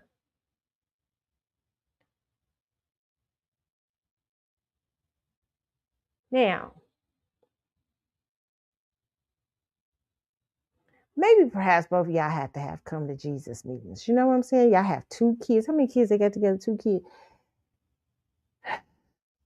Russell, you got this girl. How old was she? 17 or 18? Come on, she was young. Okay, there's a lot going on there. Over the years, her taste in men allegedly hasn't been that great. Okay, allegedly. And one of the men allegedly got you into some sort of investment situation and scam that you fucking pissed off about right now. Okay, Russell, it was a fucking investment. The fuck? Whether if I don't care if it was Kimora. Kimora probably didn't know the shit was shady her damn self. Okay? You know that. You know dealing with this woman. What the hell you was dealing with. And you know allegedly it was a fucking investment. If ain't the story it was an investment or something and he pissed off because he lost a lot of money in it, he felt like they scammed him. You a businessman. You the mofo that started Def Jam. Like, what fault is we gonna take in this? Like, you know what? I know I gave Kimora. If you gave Kimora baby fat and you gave her all the shit to make her successful, and she with this new person now you know who Kimora is. Do you think you know as a man, you've been with this woman since she was 17 years old, allegedly. That's what you know. Is that allegedly? But you've been with this woman since she was 17. You know her decision-making skills as far as motherfucking men is concerned, including your damn self. Okay? And you know you was probably the best decision for her career, for her life at that point. And you know that she was what's the actor Demond. Then you know what's going on here. Okay? It ain't been so good since you, Russell. Now, because you decided to go ahead and invest in that, you know her. You got to take full responsibility. Kimora, it was just not smart for me to do that. I love you, but I really should have looked at Kimora. You know that she probably was in love and was going to sell that bullshit as much as she can. And because you love her and she's the mother of your children, you went ahead and did it. But you got to take some motherfucking fault for it yourself. Quit being mad at Kimora for that shit. Quit being mad at her for it, okay? If you're the man that had to give her the brand and had to create a situation of success, she hasn't had a man that's that successful since. So why would you come along and invest in some and not know the risk you taking, Russell? Stop being mad at this woman for that. That's on you. And I know you did it out of like, I'm cool, I love her. What was they arguing about? What was they arguing about him and her?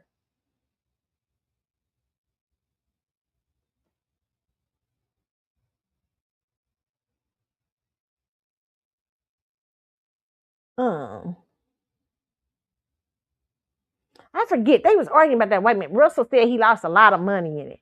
But that's on you. You gotta watch your investments. Investments are just that. Investments can be tricky. That's why you gotta watch people, especially when it's something you know that's coming from your ex-wife that hasn't chose a winner like you since.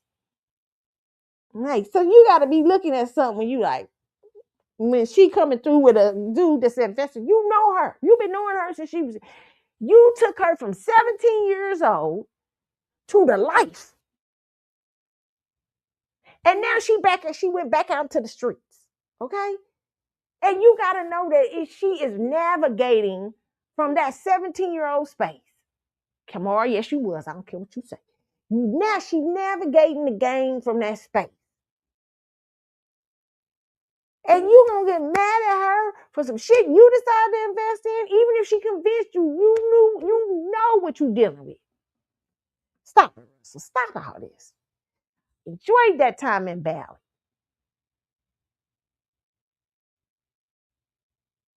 Invite me over. We'll do some therapy and yoga. We'll talk about it. Because this is some dumb shit. Okay? This is some shit you gotta be like, you know what? No, you know what? I know what I'm doing. You should call her up and apologize. You should be like, you know what, Kimora, I'm sorry. You know, I maybe I didn't understand. And Kimora, quit out here acting like Russell didn't help. Russell wasn't good for none of that. Russell is the whole fucking reason. Okay, it ain't whether you like mad at him now, whether you see him as different now, whatever the fuck. Russell, we wouldn't know. Listen. Let me. Sometimes our lives connect to people that take us to God. Has us connect to people that take us to our destiny, our destinations. Look, because of Russell, you have two beautiful girls. You got a chance to show your business acumen.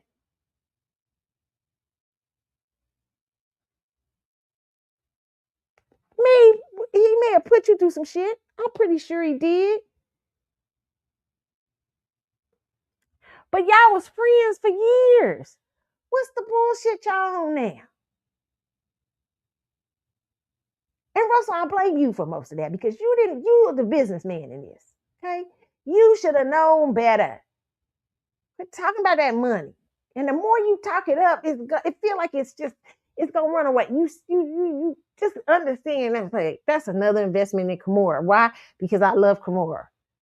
That's why you gave her that money. You didn't give her that money because that man. You gave that money because you like Kimora. You genuinely got feeling. Kimora is genuinely something to you. So you and her, was genuinely something at one point. I don't think you would have gave that money, and I think that's why you're so mad. But you also got to understand what you dealing with as a man. You should have got that. I blame more you because you understand the space Kimora in. Kimora ain't had another Russell Simmons. Even that white man, even though it was fake, I knew he wasn't no other Russell Simmons. Kimora ain't got another Russell. It's hard to get Russells.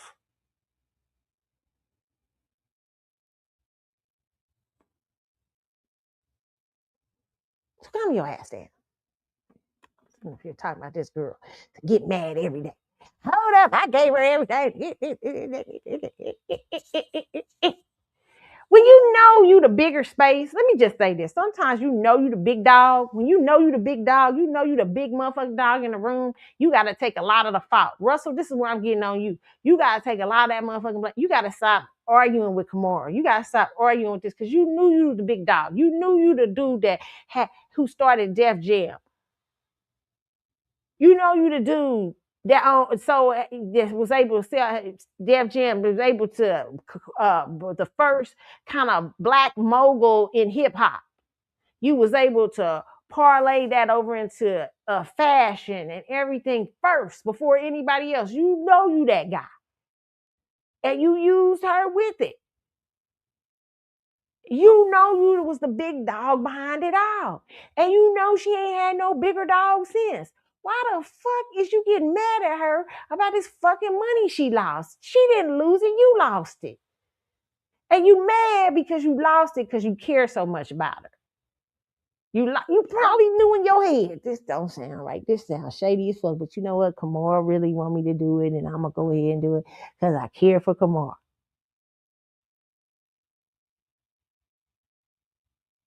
Kimora don't know no different. So I can tell, you know what? I can tell who Kimora done dated since. I could tell right now, Russell. You shouldn't have never. That's on you that you invested in that. Okay, you got nothing to tell. Nobody stole no money from you. Get out of here. You the businessman, like you saying. You was the big dog. Then why the hell you still mad at her? Just go. You need to call her up today and just say, "Kimora, I'm sorry for everything. Let's get back to being friends.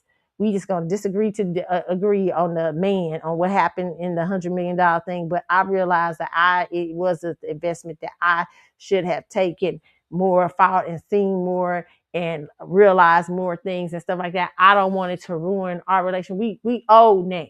Shit. I'm up here hiding in Bali.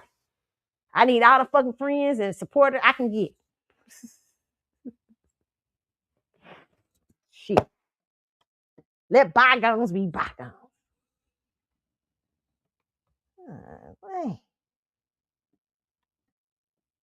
It's crazy.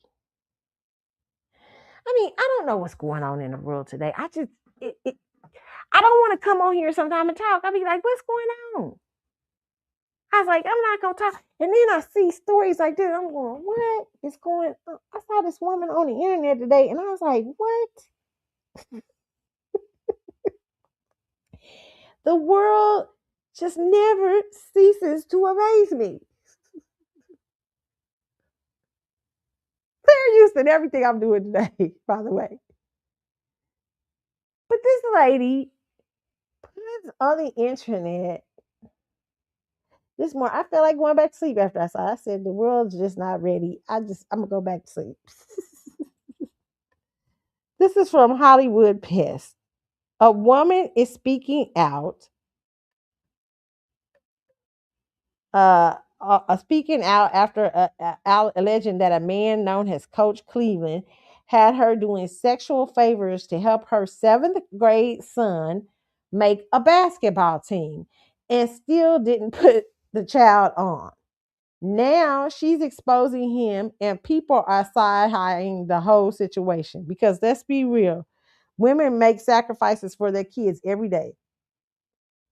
Sometimes sacrifices people don't talk about right or wrong. It happens. But this for a 7th grade basketball team, that's not even high school, not college, middle school. Oh God. Okay, y'all ready to see this? It's just so I don't know it's a lot of mess in the world.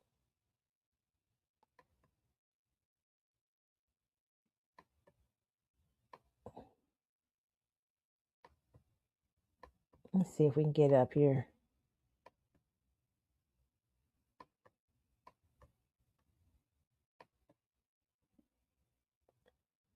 Okay.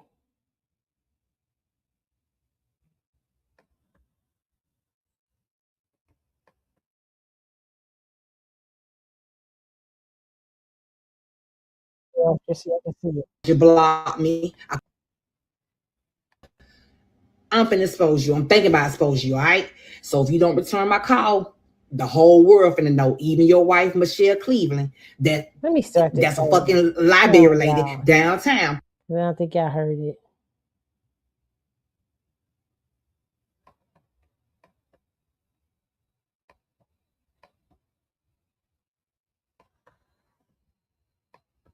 Seventh grade basketball coach, Coach Cleveland.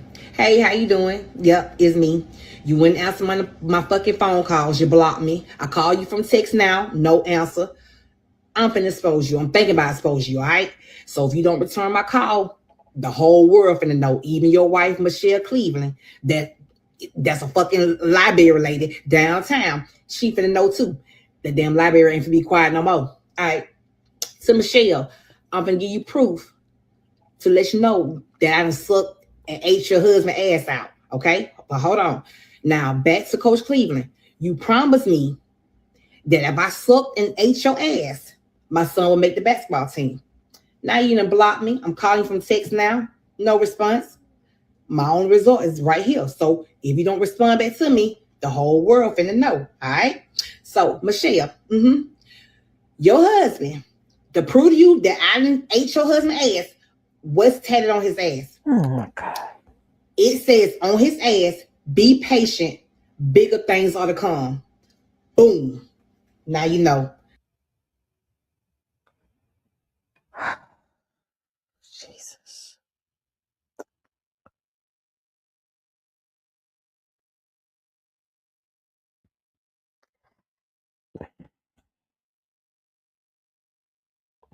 Be patient. Bigger things are to come.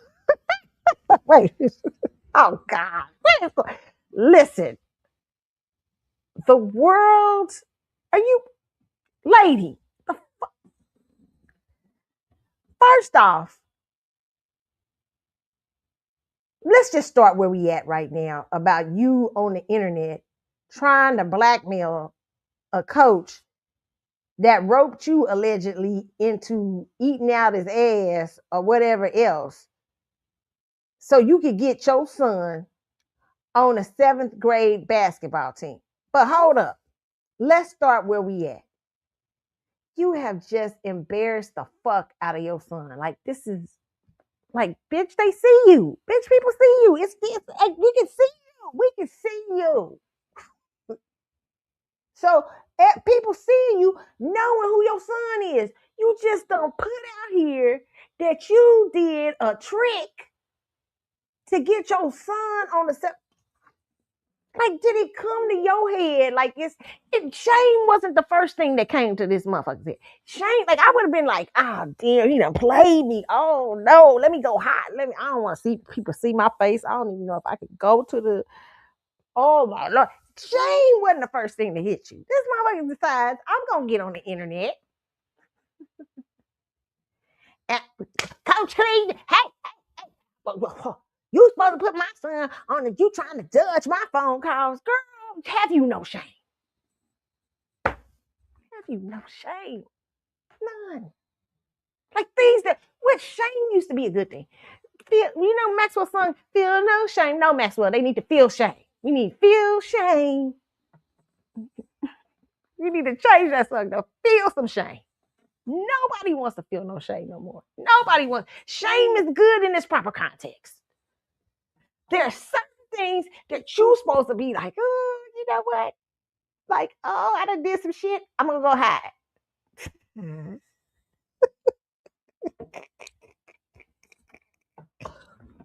I didn't embarrass myself publicly. Let me just, oh my goodness.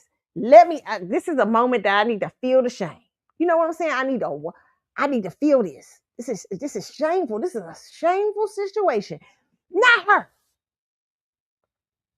Coach Clee and your wife down there at that library, and let me tell you, this is what he got. Boom, he got on his ass. This is what he got on his ass. Oh my Lord, Coach Cleveland, if this is true, you got a fool. You got a show enough fool right here. This is what you get. A show enough fool. To the son, baby, this is not. Try not to let this define your life. Try not to let this gutter shit that your mama done did to get you on the 7th grade team define your life. Work hard. Do the work. Make your own way. You already know. Mama ain't working with much, okay? Mama, feel some shame. That's where we're going to start. The second thing is, if your son ain't good enough, how about saying, son, we'll work harder in the summer. Hey, son, maybe I'll get you some fucking lessons. Maybe if you're going to suck some dick for some what's a dick? She didn't even suck no dick. If you're going to eat out some ass, eat some ass for a lesson or two. No, that's not right. I'm doing worse. No, don't eat no ass, period. You shouldn't be eating no ass, period. Okay, but this you gutter works. If you was gonna eat some ass, see your mind if it was working properly. If you're gonna be doing some exchanges like this, exchange for some lessons for his ass. So he can get to working hard. Okay? Fuck. Like, what kind of shit am I talking? She got me talking crazy shit because she crazy. Scratch all that. Girl, you could have got him some lessons in the summertime. Help him work on his basketball skill set. Work better. Get him with somebody, a local guy in the neighborhood who used to play ball that can teach him how. Find out from the coach, hey, what's his problem? What is it that you seeing that he can do better on? And the coach, the coach might say he just can't play no basketball. Okay, but you could see that or whatever. Sometimes you got him. Michael Jordan got cut from his 9th grade basketball team. Wasn't that one with Michael Jordan? And he came back. He said, I went and practiced because I knew. He said, there was 2 things I think I heard Michael Jordan say. He said he didn't want no job. So he knew the basketball thing had to work. So he worked on himself. He worked real hard to get back on that team, to get on that team. So your son, sometimes kids just ain't good at it. Sometimes these motherfuckers been watching NBA having hoop dreams and stuff like that. Sometimes your son might be something else. But to ensure that he is that not good at that type of thing, invest in it. See if he's really serious about it. You should have invested in some lessons or ate the ass out of an instructor somewhere. You know what I'm saying? Oh my God.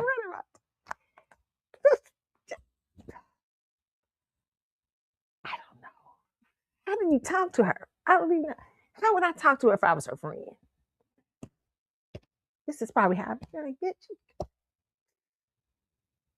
Give the boy some lessons. Like, you can't put him on no team. You embarrassing. She don't give a fuck about embarrassing. If he got out there and he couldn't play no fucking basketball. You could tell she don't give a fuck. She just want to run around here and say, and I got my son on the basketball team. Girl, what if he got out there and didn't know what the hell he was doing and embarrassed it? See, you're not looking at the greater picture. You gotta think big, bitch. Think bigger. Think, how about let me give my son some lessons? Let me see if he can play better. Let me not eat the ass of his coach to get him on the team. He is just in 7th grade. He got plenty of time before his high school years and junior high basketball years ahead of him. I don't got to do something so embarrassing and so shameful. You know what I'm saying? Parents, maybe you're not eating ass, but a lot of y'all are doing shit that's, crazy for your kids. You gotta stop.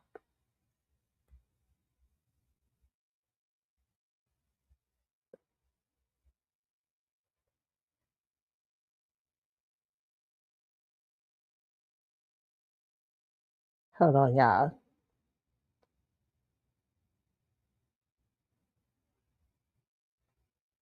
Okay. I mean, you got to stop doing this. You got to quit. Sometimes you have to see the desire in your child. You have to cultivate desire and want and energy in your child. Your desire cannot outweigh that which your child has to do. Your desire can help to push your child, but you can't outweigh. When you see your child has a gift, or you want to see your child develop a gift, then talk to them about the price they will pay. Be honest. This is good. Hey, son, mama's with you. I want to see you on that basketball team. And I don't know if it's if we're in a space where you're not good enough or you this and that. But what we can see is that this summer, if you're willing to work with some instructors, willing to work with some people that can teach you the game or get you a little better about handling the basketball or whatever his situation, shooting 3-pointers or whatever, mama gonna get you that. But you got to work really hard. And the desire has to be in you. I can't go out there and play basketball for you. I can't eat enough ass. You know what I'm saying? You got to have the desire to be your best self. I said, you can't eat enough. I can't eat enough ass. All right. Oh, my God. I just went to the gun with the world. I remember somebody made a song years ago talking about the earth is a ghetto. The earth. Like, these stories like this make me go, damn, she right. Like, coach, I didn't ate some ass. I mean, and live on the internet. Yeah, get back with me within 24 hours. If not, it's going up. Bye-bye. I'm thinking about exposing my son's 7th grade basketball coach, Coach Cleveland. Hey, how you doing? Yep, it's me. You wouldn't answer my fucking phone calls. You blocked me. I call you from text now. No answer. I'm finna expose you. I'm thinking about exposing you, all right? So if you don't return my call, the whole world finna know, even your wife, Michelle Cleveland, that's a fucking library lady downtown. She finna know too. The damn library ain't finna be quiet no more. All right. So Michelle, I'm finna give you proof to let you know that I done sucked and ate your husband's ass out. Okay? But hold on. Now back to Coach Cleveland. You promised me that if I sucked and ate your ass, my son will make the basketball team. Now you done blocked me. I'm calling from text now. No response. My only result is right here. So if you don't respond back to me, the whole world finna know. All right? So Michelle, is this what's going on? Your husband, to prove to you that I didn't ate your husband's ass, what's tatted on his ass? It says on his ass, be patient. Bigger things are to come. Listen. Oh, my Lord. And she sounded so righteous, like indignant. I hate you. Oh my God, where is this world? I know Jesus coming back soon. I know this the end time. I be trying to say, saints pray, keep it back. I don't know. God sees stuff like this. God say, it's time. Is it time? I'm about to come. Should I send the 4 horsemen now? Should I send them now? Do I send them now? Y'all just down there doing whatever. Y'all just down there just y'all worse than Sodom and Gomorrah. Y'all just what is y'all doing? This what you did for 7th grade? Oh my Lord. Lord, it ain't even the NBA. Like, I cannot. Oh, God. Help me, Lord. I don't even know. I did the 7th grade. Oh, God, I'm so tired. The world, it's turned into, it's not good. It's not good.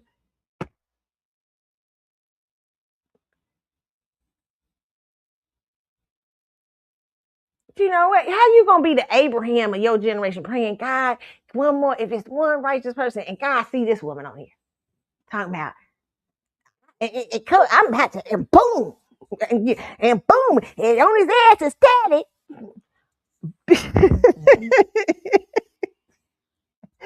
Bigger, be patient, bigger things out of come.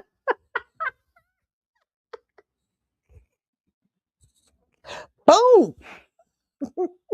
Oh my God, I can't. Me. God, these people are parents.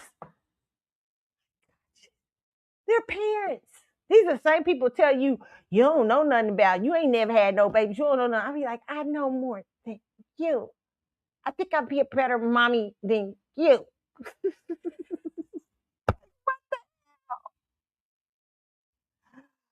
Oh, my head. I don't.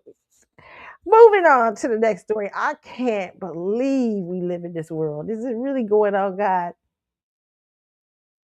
I don't know. Should we go to Portia? Is Portia? Should I go to Portia? Am I going to Port? I don't know. Am I ready to do a Portia yet? Okay, now I'm gonna skip Portia and I'm gonna talk about. There's so much going on. I'm so discouraged. I don't know. After reading this, I'm just sitting here going, what is going on? Like, I think I ate your ass for my son to get on the 7th grade basketball team, and now you're not answering my calls. What?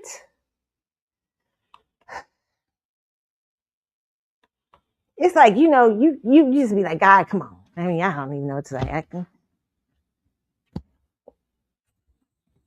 Okay, what can you say after that? Yes, we're deprived. We're depraved. I don't know. We've crossed over. I don't know if there's any return.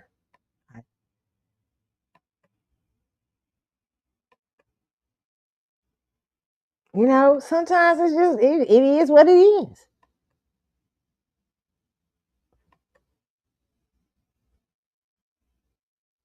The world is genuinely crazy.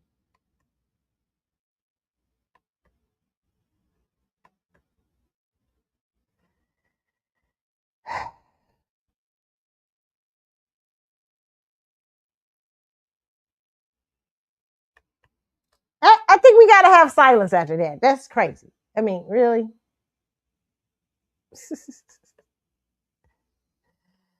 Oh, my Lord.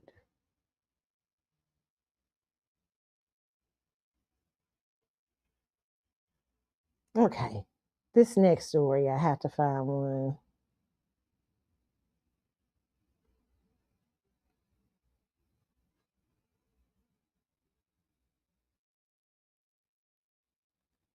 Okay. Young Americans are hitting a breaking point.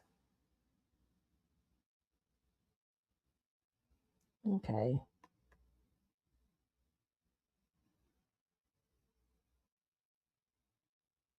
Oh, where's it at? Hold on, you guys.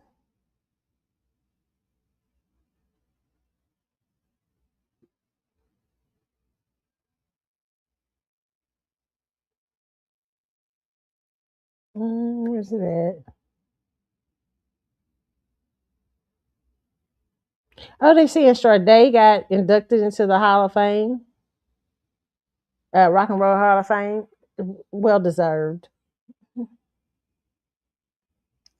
Okay. Yeah, I'm not mad at that. Okay. Young American.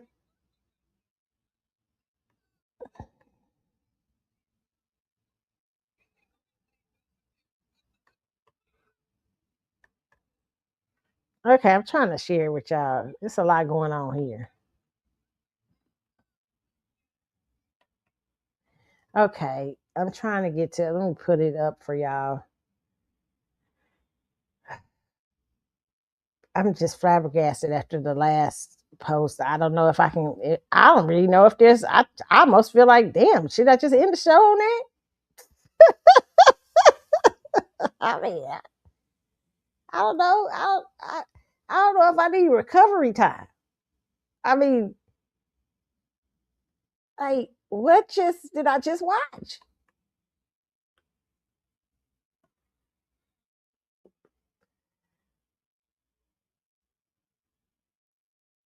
Okay. Okay, let me show y'all this.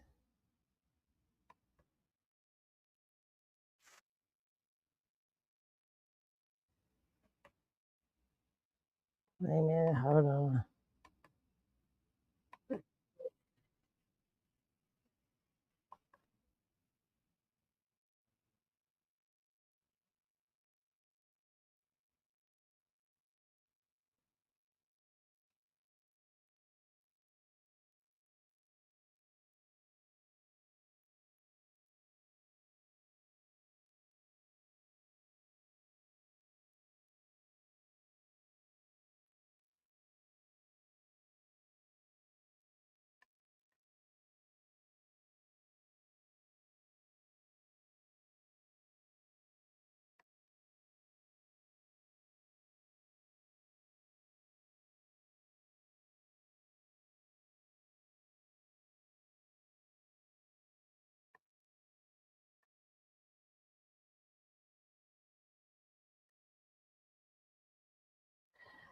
Oh, oh, Lord.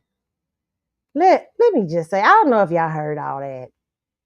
I have to work my ass off and everybody to fucking going to Coachella. Oh, yeah. Let me just say this, kid. And I'm going to tell you from a person who used to go out a lot. When I was young, I used to do every fucking thing. I went to the Super Bowl when I was young. I was at the All-Star. I've been All-Star. I used to do everything. Me and my girlfriend, we used to do everything. Matter of fact, Super Bowl, our first Super Bowl was in the 90s. They offered us like $3,000 a piece for our tickets. And I was like, bitch, now we going for the experience. My friend was like, ticket. But we went to a lot of places when we was young. We regret that now. We like the bitch. Like, cause we had it was a lot going through. But I had we both had great jobs at that time. We both decent jobs, okay, for our age, okay. But I wish I would have right now watch a motherfucker. I wish I would have saved a lot of that. Listen, kids, the 20s is work. You supposed to have work at. Yes, I know Coachella, bitch. I know you might want to go to Coachella, but let me tell you something. Coachella ain't gonna be no fucking fun walking through the mud and bullshit like that. You want to go to Coachella when you can fucking sit in the VIP.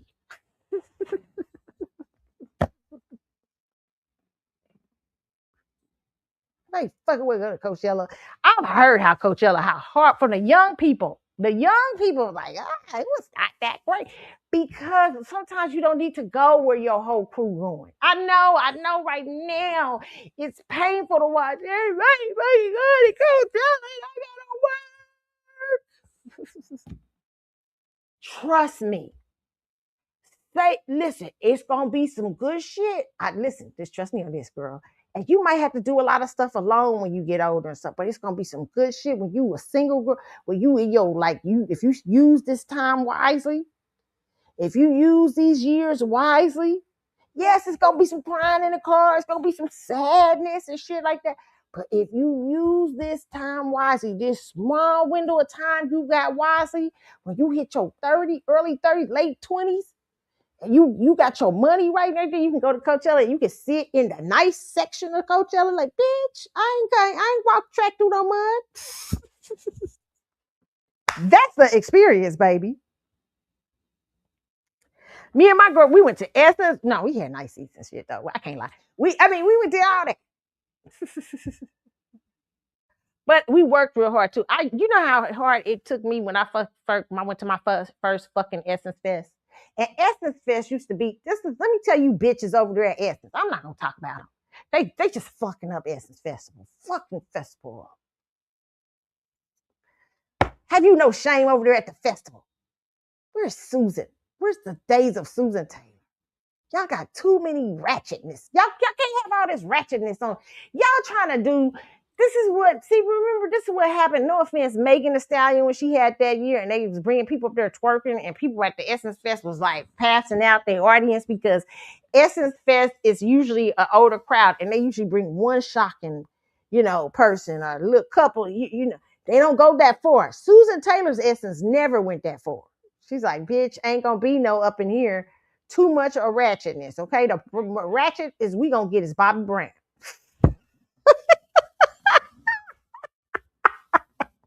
Nah, it was a class act up there in motherfucking Susan Taylor, the essence of the Susan Taylor Day.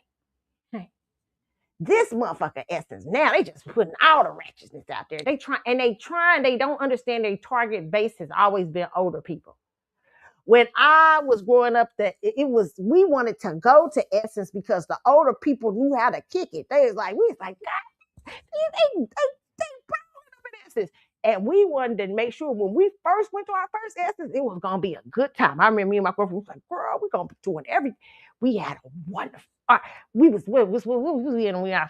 to our first Essence. We was probably about 28, 29, which right around the time we got right there. Maybe we was about 27. We might be about 27. We went to let's sit here. Okay, we was doing good. We was like, we had a great time, great seats. We was Frankie Beverly and Maze it up. Before we in the audience doing our little, because we was waiting for that moment. Like, oh, we could go and kick it with the older, well-to-do black people up in there. You know what I'm saying? You know how hard we shit. We both was working overtime, full time, round time. Girl, but when we did go, we was kicking. I didn't stop going. I kept going. But we had to wait. Kids, it's okay to wait. And first of all, let me tell you, Essence, that's what you're missing.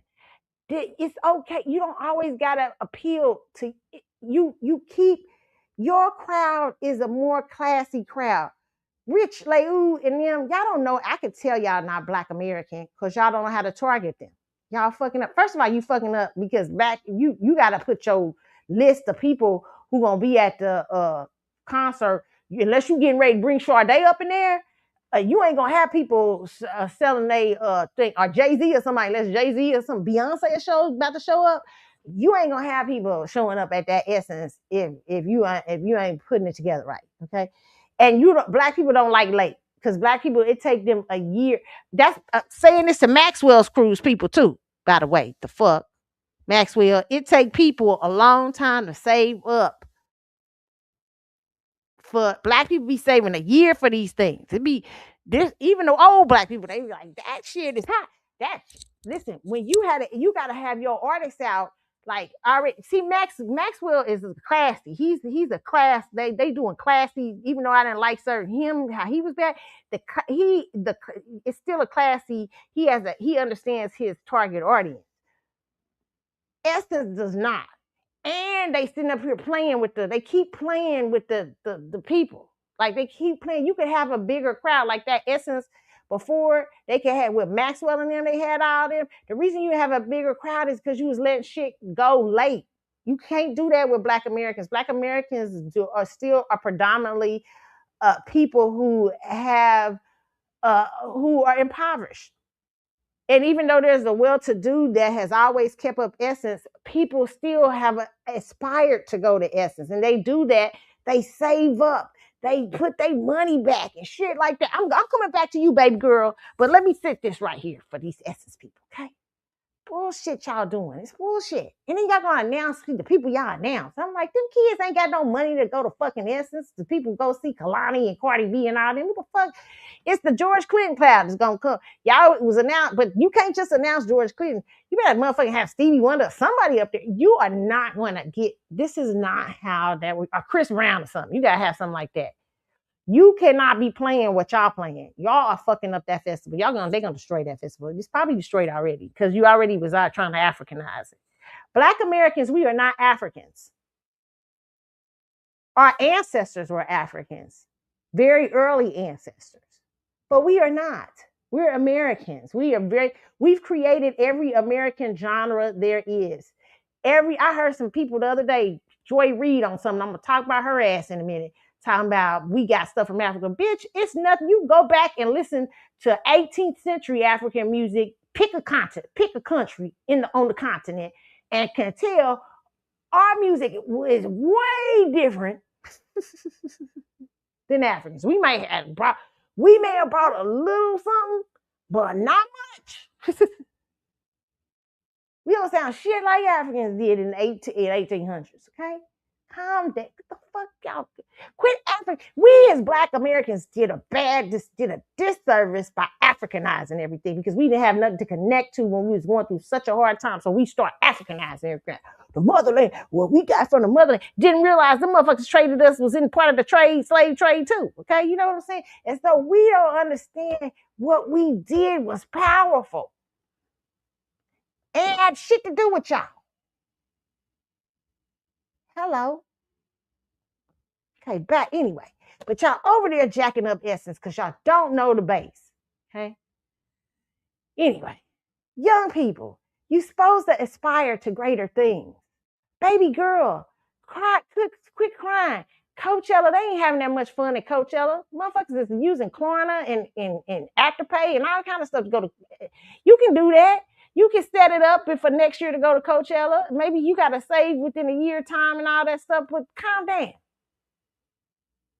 Sometimes you might miss a thing. That's what my grandma used to always tell me. You always want to be a part of something. Sometimes you need to miss something. Can't always be a part. And when you miss it, by the time you're ready to do it, it be right.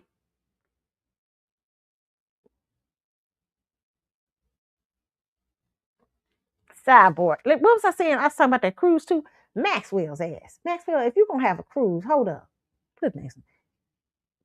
If somebody know Maxwell, I don't know. If you know Maxwell or Maxwell's people, the fuck, listen, people ain't, your cruise is high as fuck, okay? I ain't gonna lie to you. It's high. It's high. That shit's high. That shit was high. Okay. You are dealing with Maxwell's people. I'm gonna tell you like I told Essence, okay? You is dealing with Black Americans, okay? That's the majority. You got some people here and there, Jamaicans, little people here and there, but for the most part, about 90%, I would say, is probably Black Americans. 85 to 90% up on that cruise, okay? I might be being generous by giving 10%. Because every time Maxwell, I always laugh with every I don't know if it's just my city or what. He'd be like, shout out to all the Caribbean. There'd be about 3 people out there. No offense to them. I be rolling. Where my haters at? They be like, be one, somebody one. Oh, it's just funny. Okay, so that tell me something about your audience, your target audience. Okay, it's mostly Black Americans. Let me tell you a little secret about us. Even when we got money, even if Black Americans got money, okay, we got people pulling black people. When Black people got money, you could trust it be 10 motherfuckers pulling on them from their family that they gotta buy stuff for, help with that, got help mama get her medicine, got help auntie get her blah blah blah. Everybody calling that motherfucker, which is making them poor. Okay, now you gotta understand that even the people in the community that got it gotta have time to save. They got a budget and pencil your ass in, okay? So you should be letting us know, motherfucker, if you're gonna have a cruise or not, okay? Motherfuckers ain't God. You know what I'm saying? He should. That's what I'm saying. So hurry up and announce your cruise too. Cause you getting, don't be 6 months down the line and all that shit like that. Don't do these people. These people thought, because sometimes Black people just be wanting to kick it and they try to do something real quick. But I'm gonna tell you, expensive shit, you gotta plan it out. That stuff like cruises and stuff like that shit, his cruise especially, that shit's high, okay? And they do that for a reason, okay? That shit was high. But I added it all up. I was like, damn.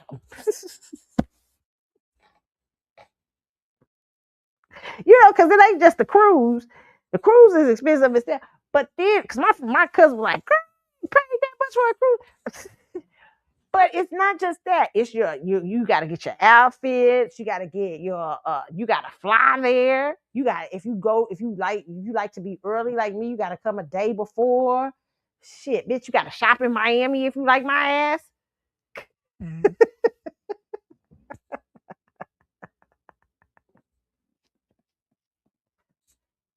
Okay, it takes time. And then you gotta shop when you go to when you on a cruise, you want to get something on the ship. Then you gotta shop at the stops and you go into the DR. You gotta buy some shit. Come on now, it takes time. People gotta save that money. Y'all gotta be playing up in here trying to drop this in 5 months. Give us 5 months. What the hell? Your ass cruise. How dare you? I'm telling you, dealing with Black Americans, you better drop it early. And to the young lady that's crying, you are in the best position right now, sis. Save, figure out now how to I remember years ago, and I made a mistake. It's really, I stopped doing it. I met this white lady. I love her. She's passed away now at my job. And she turned me on to stocks. Years ago, she used to tell me all this stuff, and I had a bunch of them when I was young. I said, and with my old dumb crazy self, after about 10, 15 years, I cashed. I was doing some wild shit to go on trips and stuff like that. I was doing crazy shit. But she taught me a lot about different things about money. Here's where I'm gonna tell you, young lady, get now with people who can financially help you with your finances for the future, and stick to it. Don't let nobody take you off of it.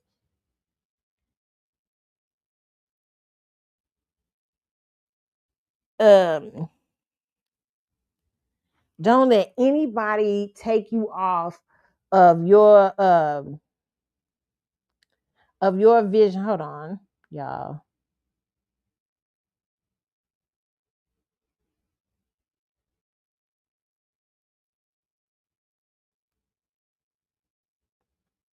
Hold on, I just had something come through, y'all. Everybody want to come through when I'm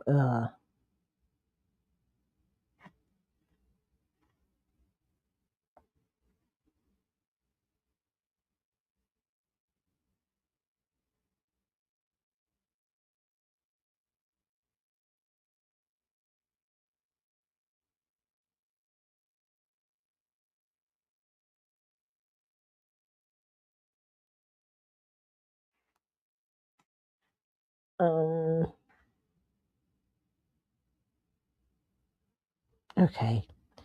Okay, y'all. Sorry. You know, on the air, people be hitting me up, and I'll be like, well, I need to have my phone away from me because they be tripping. I'll stop and listen. But young lady, what I was saying to the young lady who is going through, who's hollering and crying, talking about she can't do nothing. Well, this is a great time. Use that time to get your finances in order, get your money right, and stick to it. Like, take the advice of people who know more than you about finances. I took the advice, but my problem is I didn't stick to it. I played over the years and stuff like that. But you need to stick to it because it will put you ahead of your peers in the long run. The people you see going to the Coachella and stuff, I'm not saying you can't go to the Coachella and plan nothing fun for yourself or something like that, plan a one trip, but you will be delayed gratification is good. I know they don't tell y'all generation that enough. And they don't tell you, a lot of these parents don't let you invest in your own desires and things so that you can feel a sense of you know what I'm saying? A sense of what. So when y'all get out here and y'all finding out it's, oh, I'm working, it's hard, y'all don't know how to handle it because they done delayed. I mean, a lot of these parents been paying for everything. So I be hearing some stories about parents. I be like, for real? A lot of y'all, can I say this to a lot of you parents? Let me say this to y'all. It's a come to Jesus meeting because I heard this the other day and I was like, come on. Some of y'all parents cannot afford to pay for your children's college. You didn't save. It's different if you saved, if you put a little savings account to the side and you was paying for their colleges and stuff like that, and you have it to give to them and and stuff like that. That's a different story. Or you can afford to do it. But a lot of you parents are not, you're working 24 hours, 7 days a week, causing yourself to get sick, ill, all kinds of things to invest in your child's dream of going to college. Boo, you don't got the money. And your child would rather have you here. Let them invest in it. If you can't afford to do it, because you're going to retire one day. Well, I want to just say I paid my kid. No. The college is really, my personal opinion, is college really should be an expense your child pays because it's their vision and their dream for their life. Now, if you're a parent that can afford to give your child a wonderful head start by giving them the gift of paying for college, do so. That's a very beautiful gift that you have given to their dream and your belief. But if you're a parent and you're saying, I can't afford to do that. But you know what you can afford to do? You can't afford to help them while they're in college funding their dream. You can afford to send some snacks back. My grandparents couldn't afford to pay for no college, and if they was doing well, they couldn't afford. They didn't pay. I took out a loan. Shit, that's what I told you. I got my loan. Yeah, I took out, but my grandparents were very supportive in terms of things I needed. Hey, Kiki needs this. Make sure she got that. We make sure she did do this. I had different stuff. I had all making sure making sure when I would come home on the week, my grandma would drive. I see my grandma my first year at college. My grandma be driving up to St. Joe to come get me, take me out to dinner, shopping because I was hungry. Take me back home for the weekend.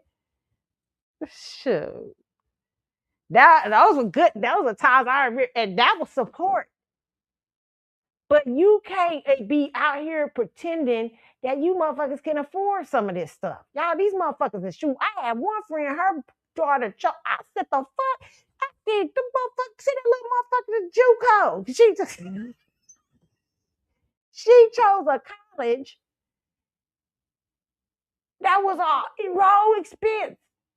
And then Her ass went out there and played. I said, ain't no way in hell you need to bring her ass right back down there to junior college, make her finish up her first 2 years there to make sure she's serious. Don't you feel? I mean, what she need to? No, the fuck she don't. That's her dream. You done took her this far. She can declare independent off your fucking tail, and she can pay for her college, okay? Especially if she want to play. You know, you feel it more when it's you. Cause see what y'all got. What happens is y'all got a lot of these little buzzards. They don't feel nothing.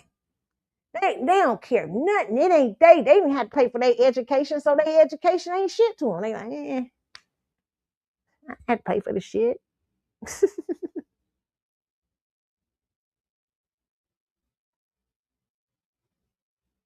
Let them take out the loans and play on their time. And 10 years down the line, they can be like, oh, the fuck, what did I do? Yeah, no. You try to give them the best advice you can, the best this and that. But why is y'all working y'all self to the... It's crazy out here what I'm seeing from parents. Y'all got to be smarter and wiser.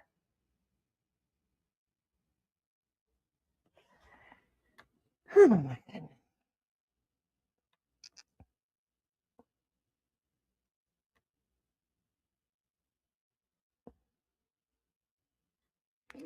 Okay. Portia was on the Breakfast Club today talking about her new relationship.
Okay, you know what? One thing about Portia is she always comes up with a fucking storyline. I mean, for the housewives, I don't know if she mean to do it, but I mean, from Sister Portia's inception to the show, okay.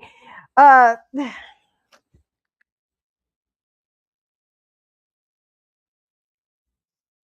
don't believe Portia's gay. Let me say this, and I've had this discussion. I just had a discussion with one of my lesbian friends the other day, a while back, having a discussion at well, I can't say associate that I know, and we were having this discussion, and she was telling me we were out saying, well, you know, you got to be careful out here, and we was talking about Portia dating certain women because certain women are not gay; they're heartbroken. She said, you know, we was high fiving each other. It's just, you know, it's just like certain men. Sometimes we're on the gay side for men, a lot of gay men, and me and gay men have talked about this. They got to be careful because some of these men are more sexually hyper and they not gay. They just want sex from wherever they can get it. You know what I'm saying? And it's turned into perversion in some sort of way. When we talk about somebody like Portia, I feel like Portia is heartbroken and tired. And it's almost whatever that last relationship was, put her in so much shock because this is a girl who started off, what was she with? Cordell Stewart at first. She was with him. She was very religious when she came onto the show. We all remember the railroad. She thought it was a real railroad, underground railroad. I love me some Portia though. She thought it was a real underground railroad. She thought it was a real railroad. She was looking for the real, like, where they catch the train? How much tickets cost? Child, when she said it, I will never forget that. That was one of my favorite parts on television. I said, wait a minute, did she ask me where the real train was? What? You talking about somebody was in tears, man. I could not stop laughing. I was laughing. Portia had me cracking up. Okay, but that's when Housewives was classic, boy. When Nene was on there, Nene, boy, that was my favorite when Housewives was classic. That was when they was a classic. Okay, but so Portia has been through a lot. She was with and you know, you can see Portia is searching for the soft girl life. She's so beautiful. She's such a pretty girl and everything like that. And she is out here just searching like, motherfucker, somebody give me the fucking soft life. And I think this dyke she with, not, should I say dyke? This girl, lesbian she's with now, it has a lot of money, allegedly. I heard her nice life, same thing. So Portia ain't changing because it's a woman. She's still looking for that sauce. Like, bitch, I'm still about the coin. Okay. But I think I'm going back to Carucci. You know, here's the thing. I say to women, all women, it's so hard for us. At some point, you got to come to yourself. And sometimes it's much easier to jump into another relationship, distract yourself with some foolishness, than to do the work on self. Working on self is that painful to some people. It's like, oh, bitch, that means I can't get out here, and you know what I'm saying, and have no forms of sex. I can't jump on no dick right away. Like, a dick take me away. Dick is like Calgon. That's what it is for some women. Dick has become Calgon. You remember that old commercial, the bathtub commercial, what is it, bubble bath commercial, Calgon? Calgon, the woman be in the bathtub. Calgon, take me away. Okay, that's what Dick is. Dick is Calgon to some women. Coochie is Calgon to some people. You know what I'm saying? Sex is Calgon. Take me away. Calgon, take me away. Lifestyle, take me away. Bitch, yacht, take me away. And this motherfucker got me on a yacht. I'm out here wearing some Gucci. Gucci, take me away. He sent me to the Gucci store.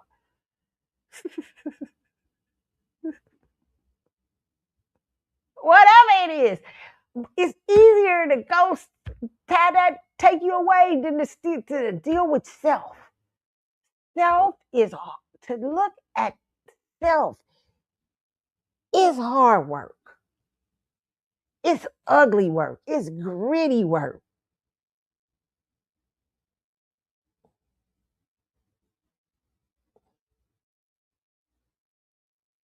It's lonely work.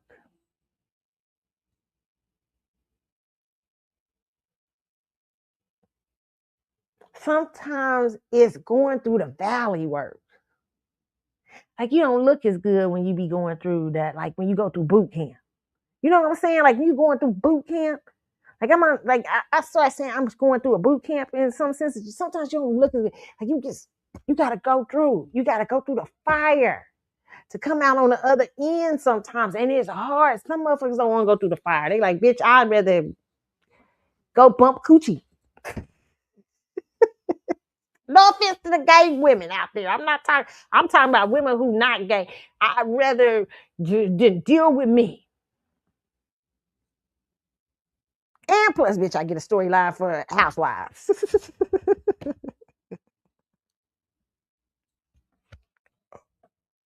when people outside my little audience find this show, they gonna be like, who is this crazy person?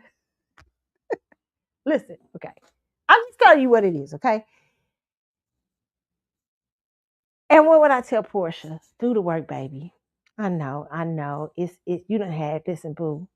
You done had 2 failed marriages, 1 failed relationship, the hot dog man. I mean, you've been through a lot. Now you out here in the coochie. You done ran to the coochie side. Girl, get your fucking self together. Shake yourself. And deal with you.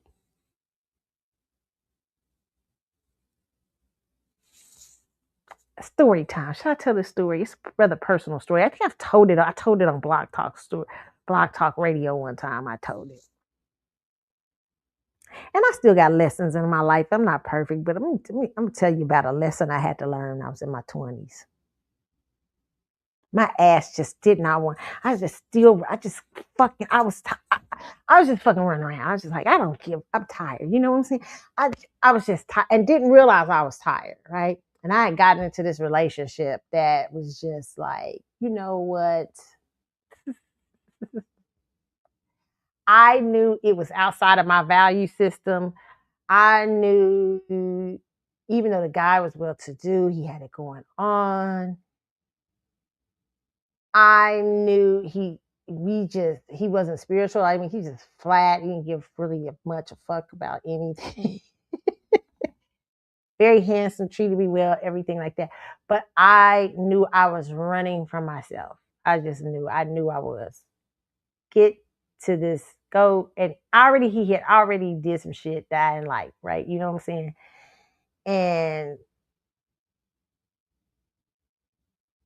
the first morning I go on a trip, to see him because he's busy. He's like, shit, I'm busy.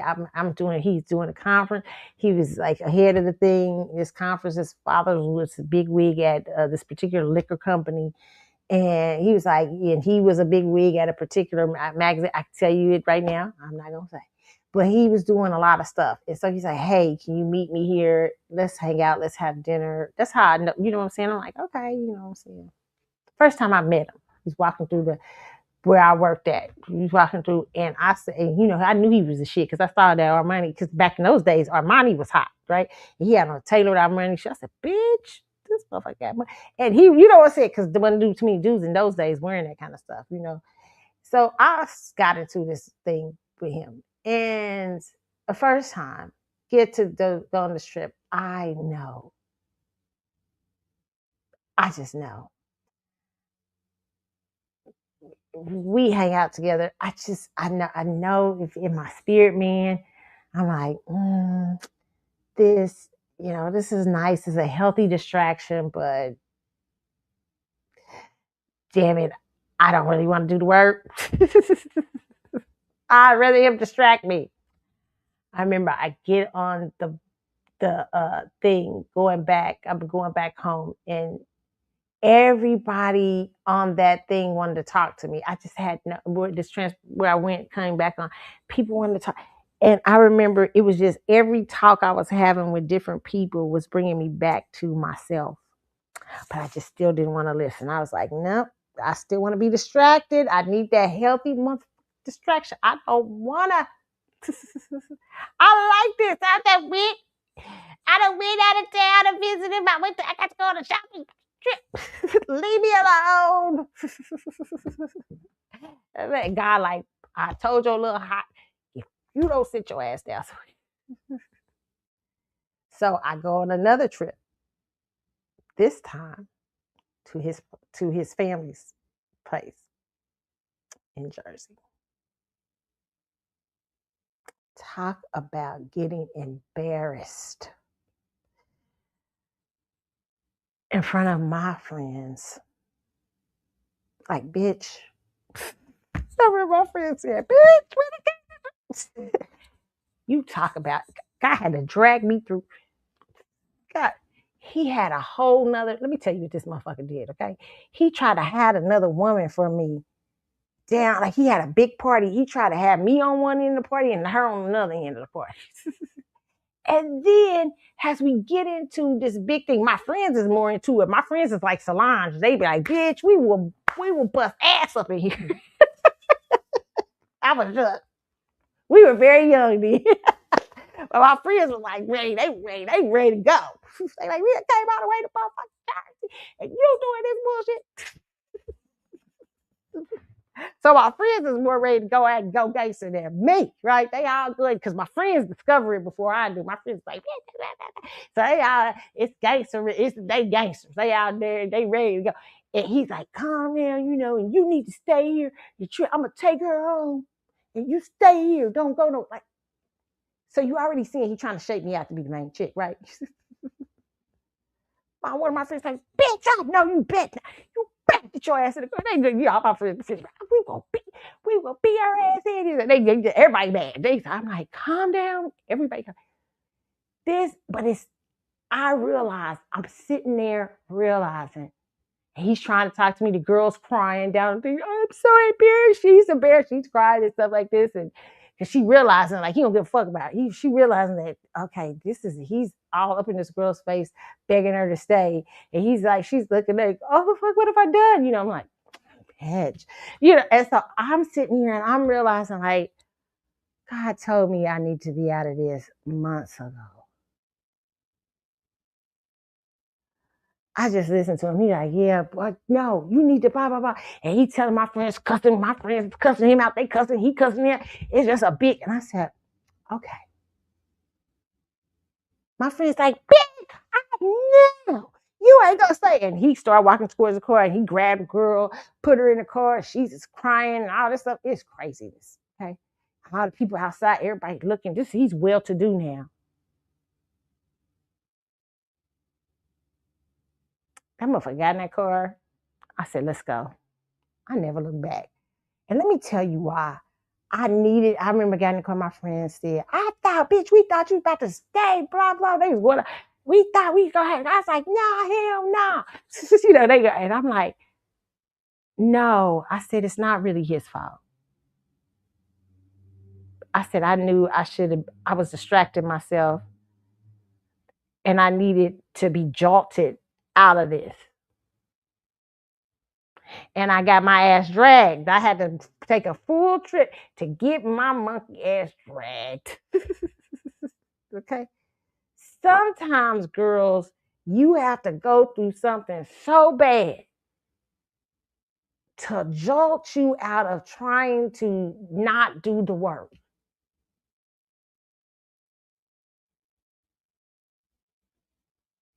There will be times in your life that you are called to do hard things.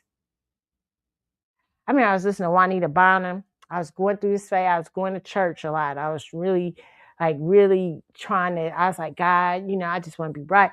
And I remember I went to see Juanita Bynum do No More Sheets. Child, let me tell you, when Juanita Bynum did No More Sheets, I was in the building for that one. That one.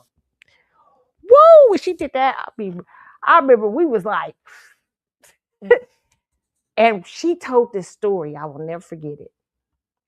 A couple of stories I love from Juanita. That was old Juanita. I don't know how I feel about this Juanita, but back in the day, Juanita she was tight.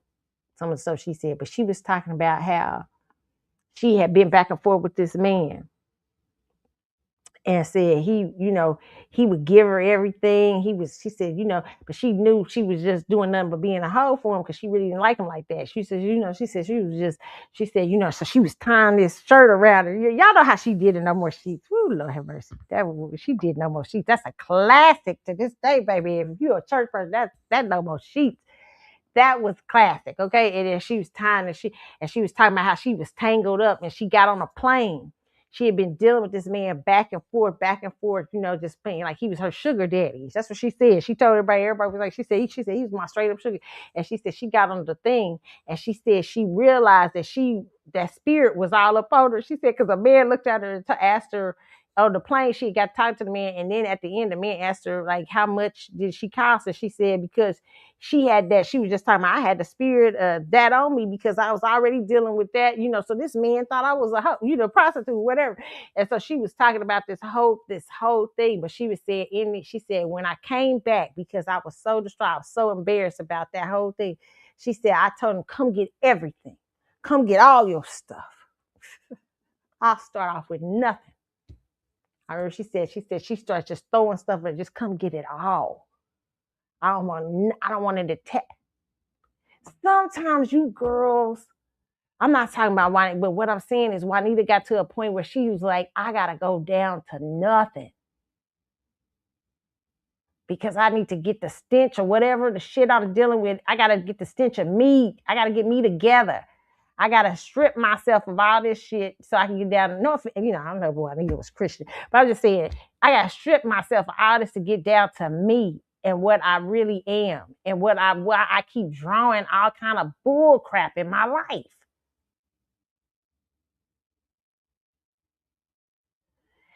And that ain't never easy.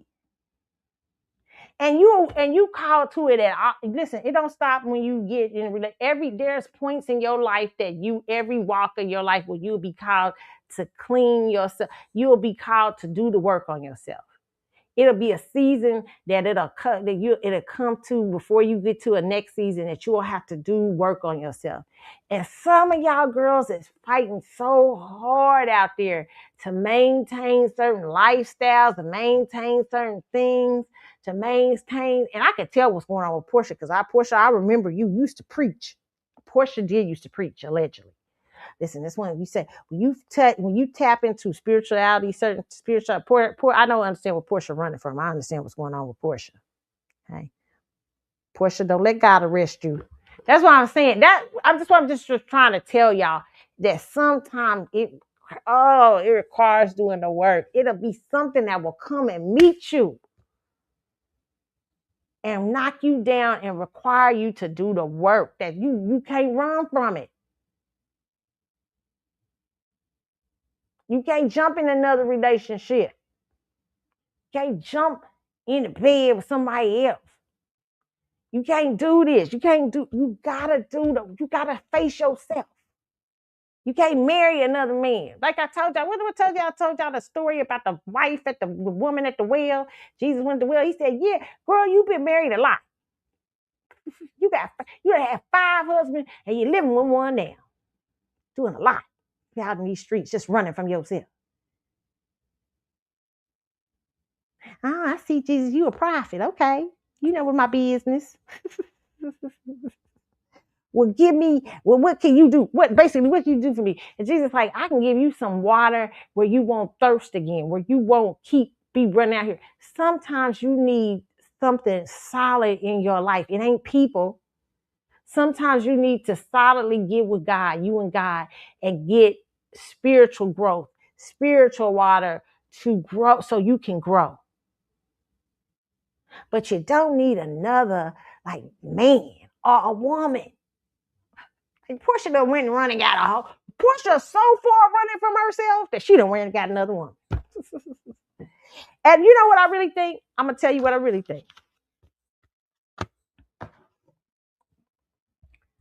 Portia, I think the moment you went on Housewives with Cordell. That was where her adventure began. She went on with Cordell. Remember, she came on there. She was real religious. Everybody thought Cordell was, it was a lot going on there. Okay. I think Portia went through a very spiritual experience,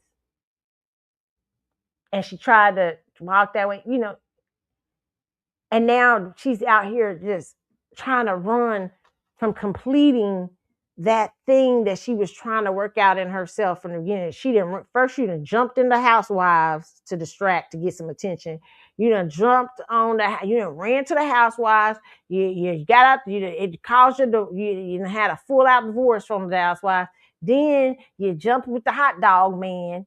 Then you have a baby. Then you jump with the African, and he was a whole sham. Now it's this girl. Like, you just running, boo. When we first met you, Portia, you was trying to struggle with the things that, like, you gotta go back, baby. You have to go back. And maybe, you know what, maybe it's gonna require something that you ain't gonna like. I don't know. Sometimes these journeys that's what's hard. You know what I'm saying? Can I say this for women? It's hard because sometimes when you're going through that phase of where it's hard. Now, some women, you get blessed. Some women go through that phase and it's not as hard. It's hard. They've transitioned well, or they're prepared to transition. But the more and more that you deny that phase and don't get prepared for it, that phase of doing the work, the more you try to, like I said with Karuchi, I was saying with Karuchi, she should not be serious right now about Dion. You can have a relationship with Dion, but I really believe it's a young lady avoiding the work. That's what I really believe. I could be completely wrong, but I really believe that. And he just trying to escape his damn self, okay? But I'm just saying, but if you are spending time with Dion, you can spend a friendship and have a relationship with that person and stuff like that. But meanwhile, be doing the work. Maybe that person's there to help you get through that. Meanwhile, be doing the real work. But some people don't be doing it. Some people just in complete avoidance. They'll start doing one thing after another. That's Portia. Just start running around doing all kind of shit. Just you jump. You see that everything been a disaster for you. Cordell, the hot dog man, what's the African show was a sham. I mean, allegedly. I mean, just all kind of just disaster after disaster. It's something trying to bring you to the low point.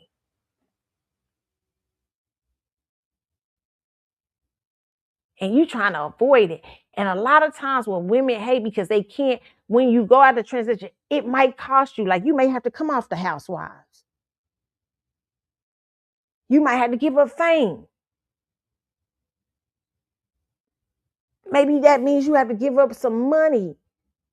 And you have to start, like, maybe your weave don't look as good no more. You know what I'm saying? You can't, you know what I'm saying? Or maybe this and that, because you really got to start grinding to do some real work that requires something from you. And like all these illusions that we done set up.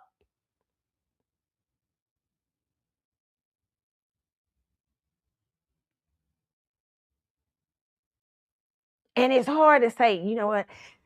I might have to come off this housewives. I may have to, right now I'm going to a girl who charge me $2,000 for my weave. I might have to go to a girl to charge me $500.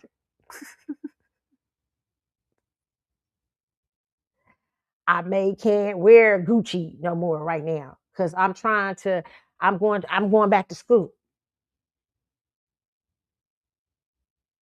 Or I'm going to start my business. Or I'm going to go back to teaching, or I'm going to do this. I'm going to do whatever it is. It might require you to go through boot camp.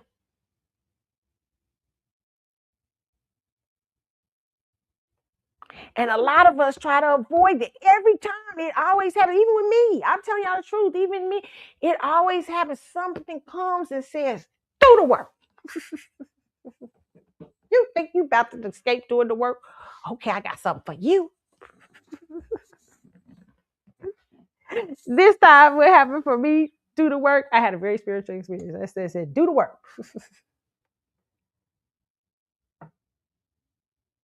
Somebody came and reminded me to do the work.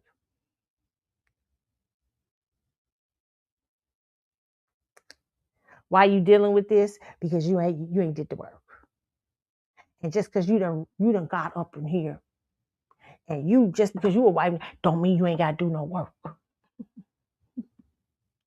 Do the work. Some of y'all dealing with some of y'all look beautiful on the outside, but your inside, y'all messed up. Your spirit man ain't shit. Work on yourself.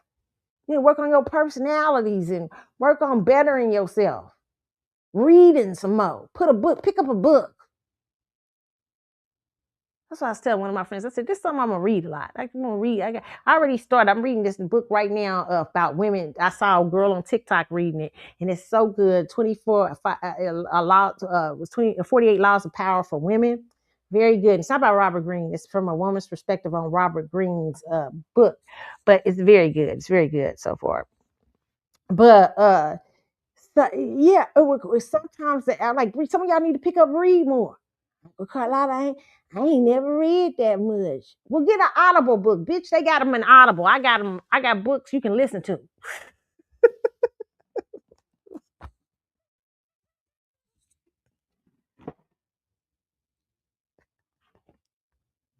I read usually 2 books at once, and I'm reading this other book. I'm reading is by what's his name? It's by a guy. It's Unfair Disadvantage.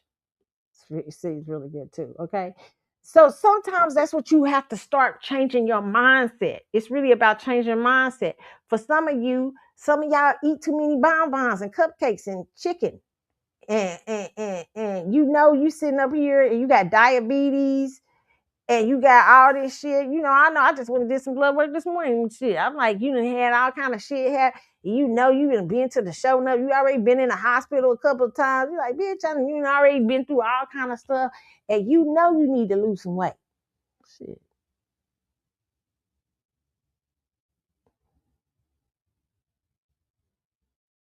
And bitch, go get that. Like I had to tell one of my friends. My friend was talking about, girl, I don't want to do no shot. I'm like, bitch, you 400 pounds. Do a shot.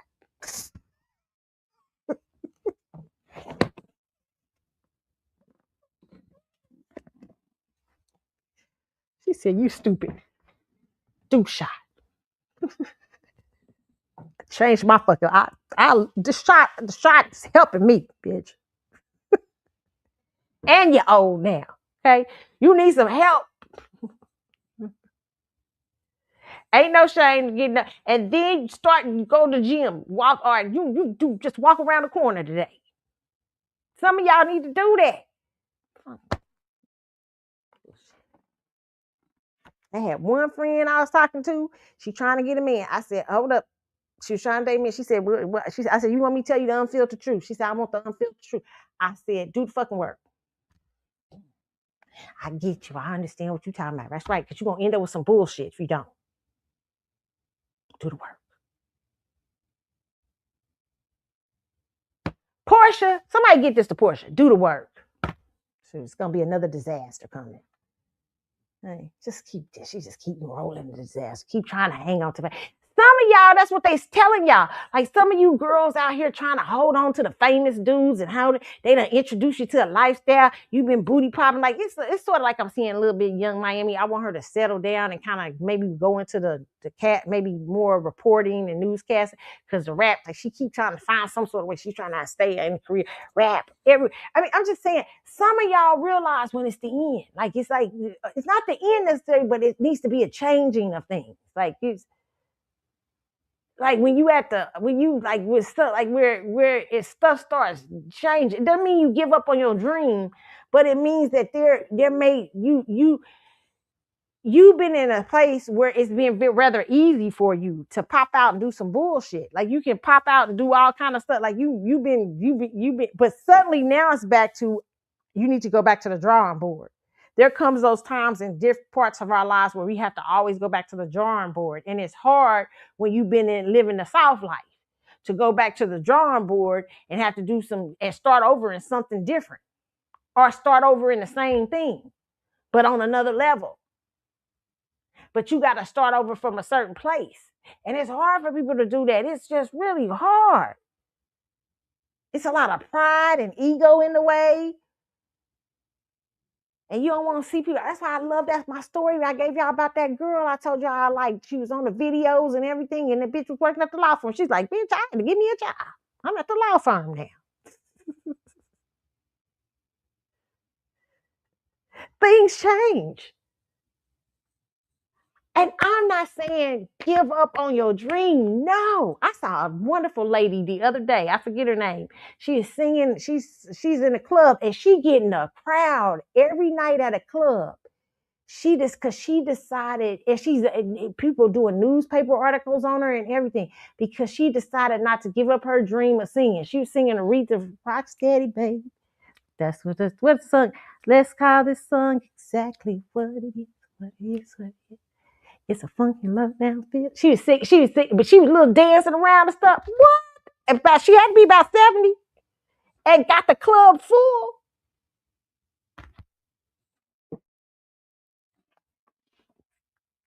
At some point, yourself comes to meet you.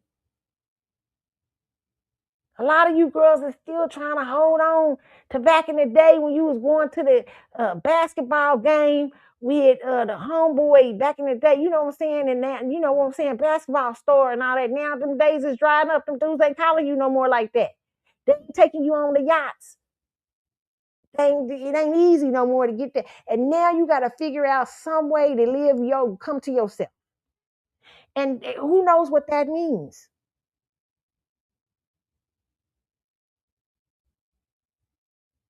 But it's required, not hard work. Let me just say this. And I don't want to say that. Not hard work, but it's requiring you to give something powerful of yourself. When I say do the work, I'm not talking about just, but it's requiring a sacrifice from you for a moment. Like when you go into, say for instance, to lose the weight, okay? Even if you're taking a shot or whatever you do, once you lose that weight, you got to maintain it. So maybe one of the ways you maintain it, you change your old eating habits. You're not eating the same way. You still may eat a cupcake every now and then. The other day, girl, I bought me a box of Suzy Q's. I ain't seen Suzy Q's in a fucking long time. I said, is that a Suzy Q? My great-grandfather, when I was a little girl, that was my favorite thing. I would go to my great-grandparents' house, and my great-grandfather said, keep going over there and get you a Suzy Q and a Coke. And I used to fucking love it. Me and him used to share Suzy Q. That was my boy. I give him half, we sit up there, eat our Suzy Q. So it brought back some nostalgia. I was like, okay. So every now and then you might have you a Suzy Q, a little something, a little treat here and there. But you know, if you want to maintain your weight, you might have to do something a little bit more uncomfortable for you. Which is bringing me to this next post, okay? It shit goes with what I'm talking about. And we're going a little bit over the show. This show is going to be long today. Y'all going to have a nice little long show, but we'll get it over with in just a minute. Mm-hmm. Let's see. No, I'm gonna try to, let me see, put it right here.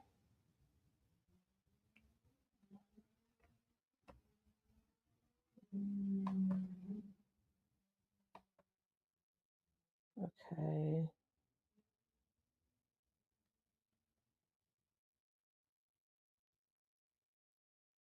Mm-hmm.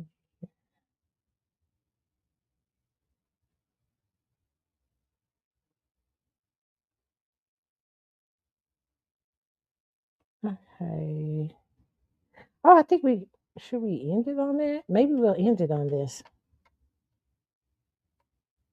No, I think I have one more story after that, and then we can end it. Okay, so let me put y'all to this story.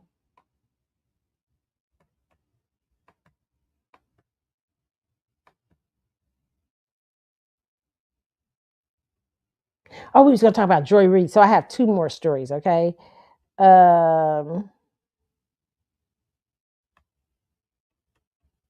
Hmm.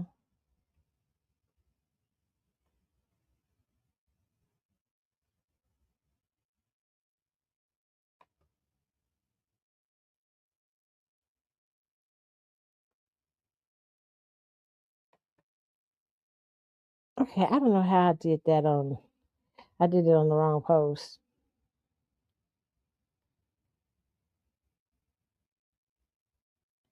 Okay, I'm gonna let y'all hear this guy talk about this, and then I'll let you hear Jimmy Jam, Terry Lewis. Terry Lewis. Hold on. Let me let y'all hear this.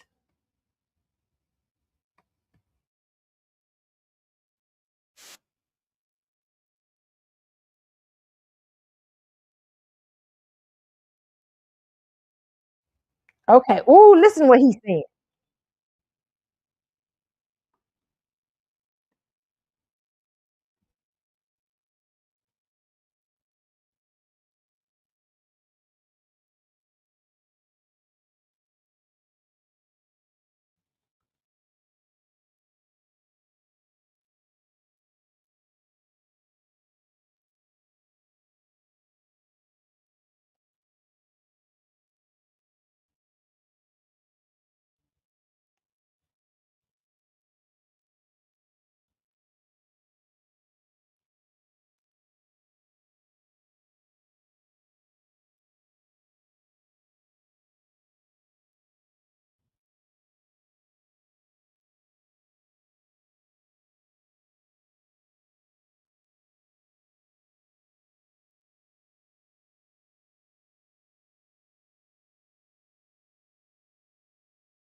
I love that because there's a thing in the Bible that says God, that nothing comes without discipline. Nothing there is going to be a moment. That's what I'm talking about, Portia. A lot of women have what I'm seeing today in today's time. A lot of us as women, we try to avoid the work, avoid that moment of pressure, that thing that God is stripping away from us, all the things to go to the next level because we don't need, it's like that old song Erica Badu had called Bag Lady. Bag Lady, you go, what's the song?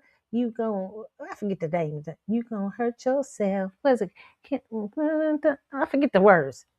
And when she said niggas see you, when niggas see you, what she say? When they see you coming, niggas take off running from you. It's true. And she's like, it pack light. It's really subliminal. Like, you carrying a lot of weight. Bag lady, you gonna hurt yourself carrying all them bags.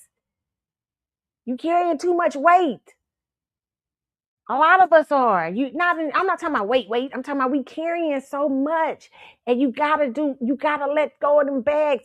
And to let go of them bags and get rid of them bags is painful because that's part of your comfort zone. And it's a lot of people in life be like, hey, Carlotta, I really don't want to be the best part of me I can be. That's too uncomfortable to be. I'll stay right here in my comfort zone. And what's going to happen is you're just going to get jerked out of it in one way or the other. You know what I'm saying? So I love this. And then here's another one I want y'all to hear. Let's see if I have that still on here. I don't know if I have it.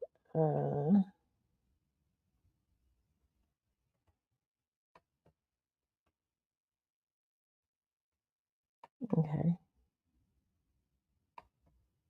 Terry Lewis talking. I wanted to share something he says.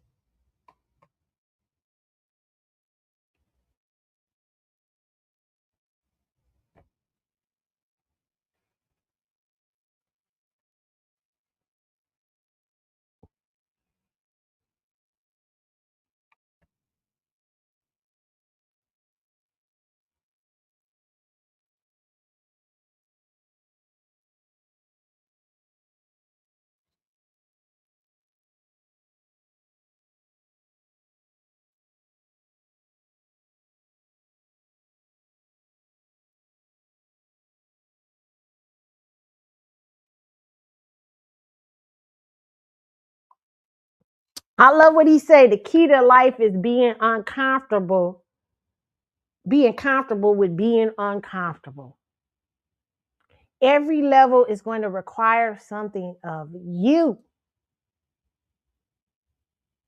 If you want to get to the next one, you could pretend to get to the next one. You could pretend, you could keep pretending with yourself.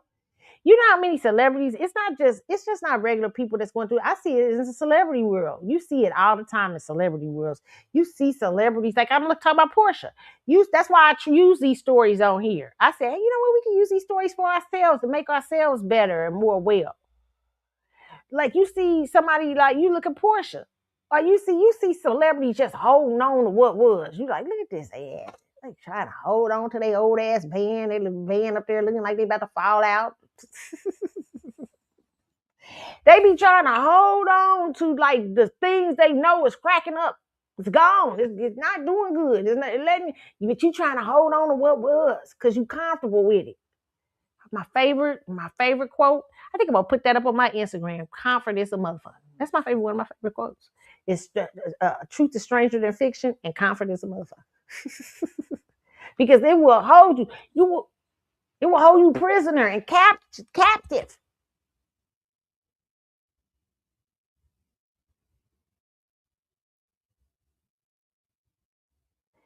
Get comfortable with being uncomfortable. Oh, good stuff. Are we ready for joy? I hate to end on such a we having such a good time. We got to end on crazy joy ass read. Well, we got a couple of other things we can talk about first. But Joy was on the guy's podcast. I think it's the two guys, Godfrey and another African guy. And she's talking about something good, but she's talking about African American cultural impact. It's just something I didn't agree with what she said. So let me share this, okay? What she's saying here.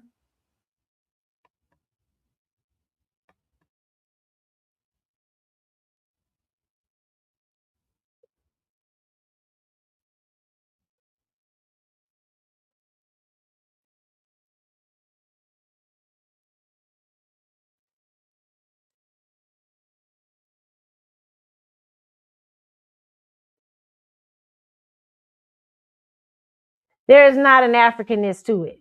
Y'all is not like us. Y'all don't cook them oxtails. They was throwing us out. We just started eating oxtails. They was throwing us out the garbage. The rice comes from a lot of places. And rice, I done taste African food, different parts of different African foods. I done taste different African foods, because Africa is a food that they love to eat. Let me just stop her right here, because Africans love to play these games. They love to act like they not a whole fucking full continent with that. Ghana is different from Tanzania. Tanzania is different from Kenya. Bitch, what part of Africa? What we like? What part we like? Okay, we get the rice and everything. And rice comes from a lot of places. Where the fuck? There may be some traces or some hints, but what they threw out to us, we just made the best of what we could. Soul food. Where was fried chicken the fuck up out there in Africa? Okay, don't tell. I done taste African food in different places, 3 or 4 different African nations. It's probably some more. I don't taste us. We very different in how we cook. No offense, some things is good, but we very different. It ain't African. It's very American. We didn't have no trace back. After the first generation, that's gone. As a matter of fact, they wasn't throwing them out stuff that they probably was eating in Africa at that time. Joy, go back and get some history. It probably in Africa, they wasn't eating nothing like they had to eat in America. In America, what they did to the slaves was threw them out the slops. And we made that stuff great. And the more they pressed us, the better we became. The more they pressed our ancestors, the more they choked them, the more they did all kind of stuff, the more beasts we were. We don't know who we are. But I agree with the rest of what you said. Let's finish. Let's finish.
Well, no, Joy, because after a while, there was wars about it, but not because they didn't want to sell them.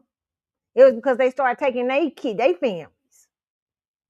See, when you make a deal with the devil always go a little further. So I can't fucking feel sorry. I was like I feel sorry. Do I feel sorry for the white folks who held my people in slavery? Nope. Do I feel sorry for you motherfuckers? Nope. It's forgiveness on the table, yes. But feel some way, feel that the Africans is better. We'll see. We try to fight. No, them motherfuckers didn't try to fight. Them motherfuckers, matter of fact, when you talk about the women, what's the tribe, the women king, the woman king, what's that tribe? They didn't even want to stop. The Europeans was like, let's stop slavery. Them motherfuckers like, no, we don't. No, don't try to better. And Africa, yes, Africa got paid back. It ain't good. Y'all all running over here trying to get up in our shit. Okay, I ain't trying to dog y'all. I'm just saying, like, say so. You know what? Just say it was wrong, man. Slavery was wrong, and we participated in it. Cause we used to try to apologize for that shit. Well, the Africans didn't know. Yes, the fuck they knew. We was in denial. Yeah, they knew. And Africa ain't been the same, right? Joy is right. Africa ain't been the same since. And if Wakanda ever existed, motherfuckers, it's right here. We created Wakanda. And we just ain't tribes. You know what? We became all kind of other shit. We not just fucking Africans. We became our people. Some of our people was on native land, Native Americans land. We got Native American blood in us, running through us. Some of us got French blood. You're running through us. That's people down in New Orleans. Some of us got Caucasian, but we got all kinds of shit. We different. You gave us away, and you made us something that we something. What's that like? You gonna bring the beast out of me? What's her name got out? That's what y'all did. You and the white people. Thank you. Okay. Now you want to come over here. 500 years later, talking about how when you say asking us what time it is. No. No. No. Just say I'm sorry. That's all you got to do. Don't try to be getting no unless you giving some reparations. If you gonna partner with the white man, if you and the Africans is gonna partner with the white man to give us all some reparations in the diaspora, then we don't want to hear shit about you talking about the reparations. Shit. The reparations for who? Who you gonna take? Who you gonna collect reparations for? Fuck who? You the motherfuckers that participated. Ain't no excuse for participation. Two of you do a crime, or two of you walk in the store tonight, and y'all both somebody end up shot. One of y'all do the shooting, somebody end up dead. You both going to jail. Both of you both were complicit.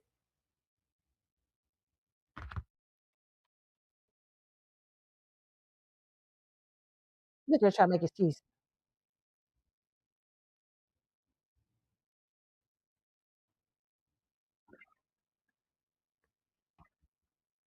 We know about that, Joy. We're not dumb to that. We already know that they, after a while, but it wasn't because they didn't want to stop. It's because they start stealing their family members. That's documented. They didn't want them kings. Then kings were writing back over to America. Hey, you accidentally took my son. No, don't try to nicen it up. Let's see, they didn't really want to. That's why we created force. Now they try to create force because they realized the Europeans was like, bitch, now we just gonna come over there and start taking shit. Without asking y'all monkey ass. We realize we ain't gotta really ask y'all. Y'all really weak ass motherfuckers to be giving away your people for some cloth and some pink shoes or whatever the fuck y'all was giving away, some salt and some pepper and everything. These motherfuckers is weak as hell. Them Europeans figured that shit out. Them Europeans was like, you know what? We over here trying to make trades and shit. You know, they was barbaric. They like, we over here, we ain't got to make, and they strategists. So they realized we ain't got to make no trades with these motherfuckers. Let's just go on over there and take their asses.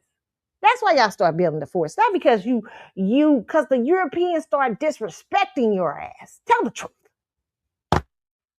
Oh my God. Just stop. we know shame. Trying over here. Oh, yeah. See, that's what happened. No, it's not, Joy. We're not dumb. That's not what happened. It's an article. It's an article right now. It's from the New York article a few years ago that said my grandfather, Nigerian slave trader. It's some of y'all that made some Africans that made their wealth off of the slave trade. How dare you come up here and say that? We tried to do that too. I can't knock you, Joy, because we tried to tell that same story to ourselves too, because we was trying to connect to Africa so bad we didn't really understand. No, that's not what happened. If they built forts because the Europeans started realizing we don't really got to respect your ass. You don't respect your damn self. So we ain't really got to respect your ass. Okay? We just gonna come over here and start taking the fuck what we want. That's what the Europeans do. We know because we've been living with these motherfuckers for as long as we know. That's how they roll. They strategists like that. Look at wars. Look at Game of Thrones. Not all my European friends. I'm not talking about y'all, all of you. I'm just talking about how it looks on the history pages. Okay, look at the Game of Thrones. Okay, you motherfuckers try to play the Game of Thrones with these Europeans, and these Europeans know the Game of Thrones. And they like, look, you trading yourself. They've been disrespecting y'all ever since. We just gonna come over here and take it. You got all the natural resources, bitch. Give me that. Give me that. Give me them diamonds. Give me that oil over there. Bitch, give me that. Give me that over there. They just coming over there taking shit. Now they got the Chinese and everybody else over there taking shit because that's the price you paid. And you know what? No, you can't come over here and get in on my shit. We done paid the price too. Okay. This is God's good. I'm gonna pray for the healing of Africa and pray for Africa. We pray for the best for y'all and everything like that. But don't come over here and lie to us. Don't come over here and try to take no accountability. Africa paid for that. And see, we built forts. That means we was trying to stop. Nah, that just means the Europeans was disrespecting your ass. They stopped. They stopped caring. They stopped. The Europeans started taking what they wanted. They said anybody who would trade their own people, they crazier than us. We can we can get their asses good. We can just have one thinking this and one thinking that. They just start disrespecting you. That's what they did. This is the truth.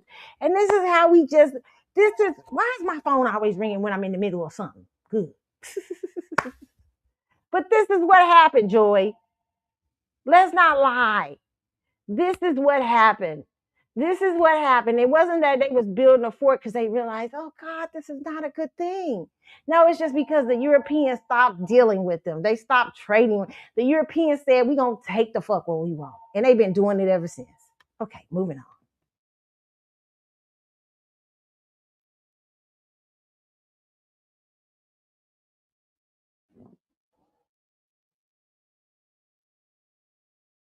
There's no connection to me.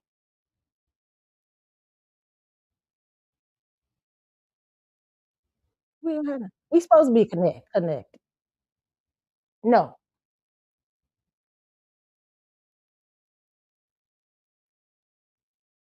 And it's unfortunate. That's us trying to run from doing the work. Some of us are still slow. Some of us are still running over to Ghana and all these places, still trying to connect, and you ain't felt the new wave. The new wave is sometimes God separates you for a reason. When sometimes God separates your friends, separates you from some group of people, God said, that ain't for you, they ain't you, boo.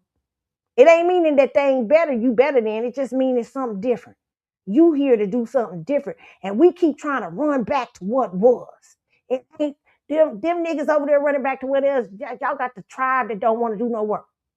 The ones over here, we understand the deal. We love to come visit Africa. It'd be nice to look at different things and stuff like that. But we done been through too much in America.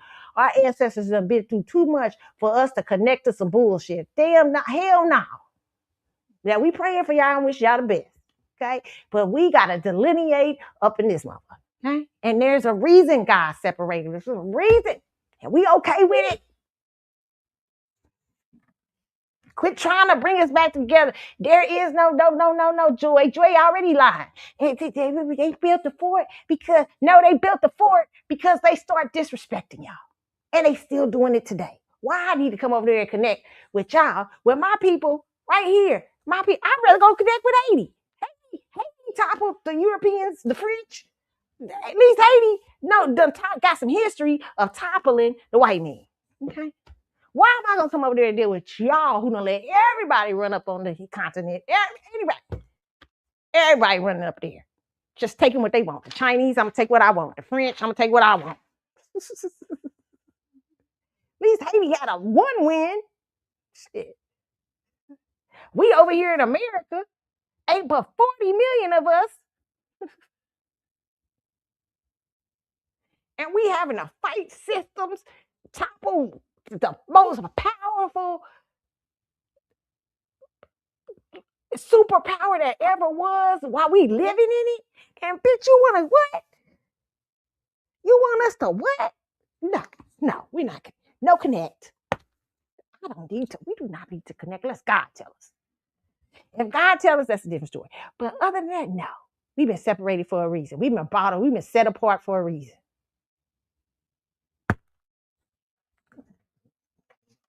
And that don't mean we ain't praying and wishing the best for my people all through Africa. It's a lot of y'all done ran away from the hard work, some of y'all families. Ran over here trying to live up on us and talk about us and come over here with some bullshit, talking shit. And you ran away from doing your work in your place. And can we connect? No. You just confusing. You just bring confusion. You know how you can help? Go over there and build the fuck out of Africa. Make Africa a powerful thing that ain't being ran by the Europeans, ain't being this is bad, this and that, and this and that. And then, hey, Black people, can we help you? Can we give you some reparations? We gonna give our people over it. We gonna give the ancestors their ancestors, because of their ancestors and what we did to their ancestors. We're gonna send the Black Americans checks every month from Africa. Then we can talk, motherfuckers. Don't call me talking to me about that bullshit Ghana stuff y'all got, trying to get Black people to come over there and help them economies out and bullshit. Black people so crazy. We so crazy. And then they get over there and they be like, oh Lord, what did we do? Because they Western like hell now. Western is your ass, Joy.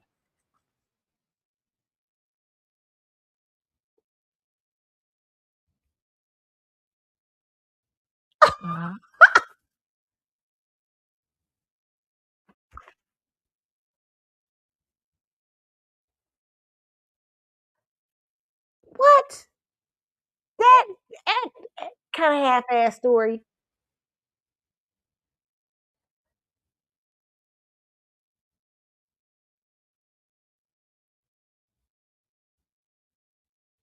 No, we're not. There's a lot of us that's not. How are you gonna connect Africa? Africa, what part of Africa? What part we connecting to? They need me on that show. Invite me to the show so I can give y'all some truth. What the fuck about to say? Joy over there selling bullshit, wolf tickets. Okay? Listen, and this is not to diss Africans. I love everybody in the diaspora. I love Africans, but I will not let you try to smile like my people got to connect after you've been wrong. No, the only way you can right this wrong, baby, is pay for what you done did. No. All right. Well, see, you know what? We didn't, we really built forts. Nah, bitch, you built forts because them Europeans didn't give a shit no more. Okay?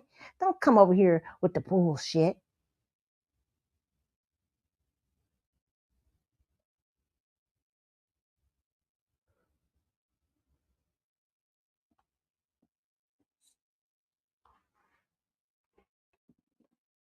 It makes me mad. I can't do no more after that. That's the end of the show. I done went past the show time anyway. See, Joy, I should have not ended with Joy Reid. My God. always trying to sell black people wolf tickets. But see, they going back to Ghana. A lot of them running back too. I watch the show. I watch people that done did it. I didn't know it was gonna be like this. They treating us like we Americans. Yes, no, because you're not. You are American.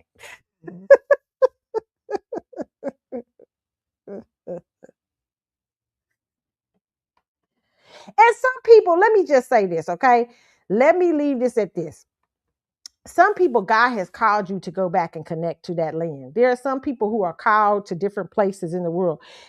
It doesn't mean that as black people, I don't believe that as black Americans that you aren't called to certain spaces in the world. There are some black people who will be called back to hold on, let me see, y'all.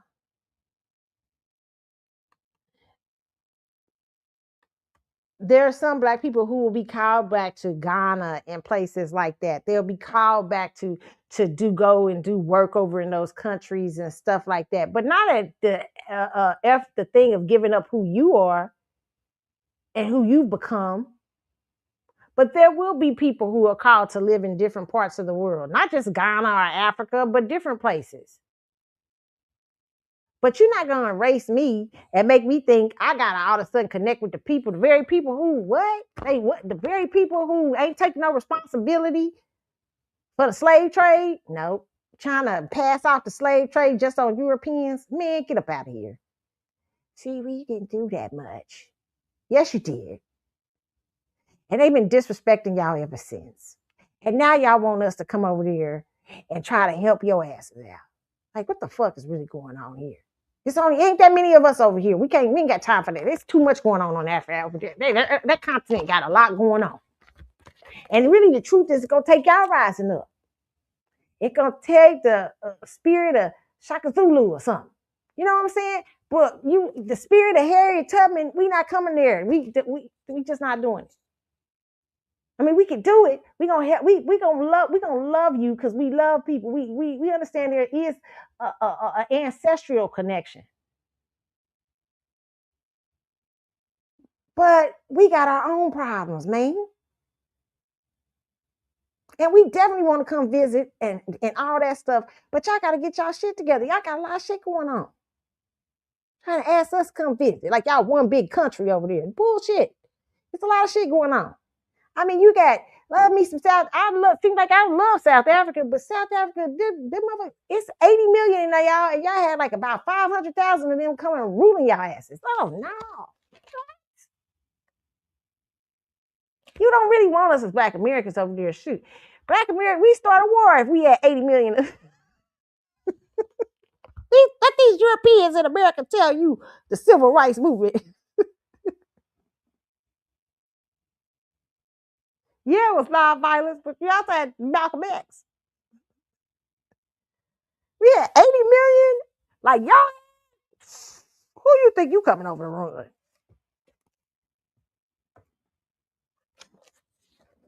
And we had surrounding other people of color in other places. We wish we down here. We was fighting against a whole. You talking about the United States empire that black people had to make it we had to do all kind of things. We had to bring international attention to our plight. Because we had to show that these motherfuckers over here talking about, they telling y'all around the world freedom, but yet they got these white water fountains and black water fountains. It wasn't until TV came along and started embarrassing their ass. Okay? And we had to be out in these streets protesting. All kind of stuff. Black people getting hosed down at water count, all kind of mess. And y'all want us to connect to what again? You get out of here. Y'all go through. We done been there then. Moving on. Y'all, on this note, thank y'all for listening to the show. You got a 4-hour show today, child. I don't know how the hell I did a 4-hour show, but y'all got a 4-hour show. I hope y'all enjoyed the show. Remember, you can hit me up on the Carlotta Chat Room Facebook page. You can hit me up at Carly's_Galaxy on Instagram. And you can hit me up on TikTok at Keisha Carlotta, and for X, it's Carlotta72, and C Chat with Show. It's two different. Those are two different X's. And also for Threads, there should be a link under Carly's_Galaxy on Instagram, okay? Where you can send me messages, though, or it's on the Carlotta Chat with Facebook page and Carly's_Galaxy, okay? You guys have a good one. I hope you enjoyed the rest of the day. I hope the show lasts y'all for a while. Y'all can enjoy it. It's gonna be long. Y'all might have to break it up, like, listen 2 hours here, 2 hours there. Okay, I'm out. Have a good one, y'all. See y'all. Bye.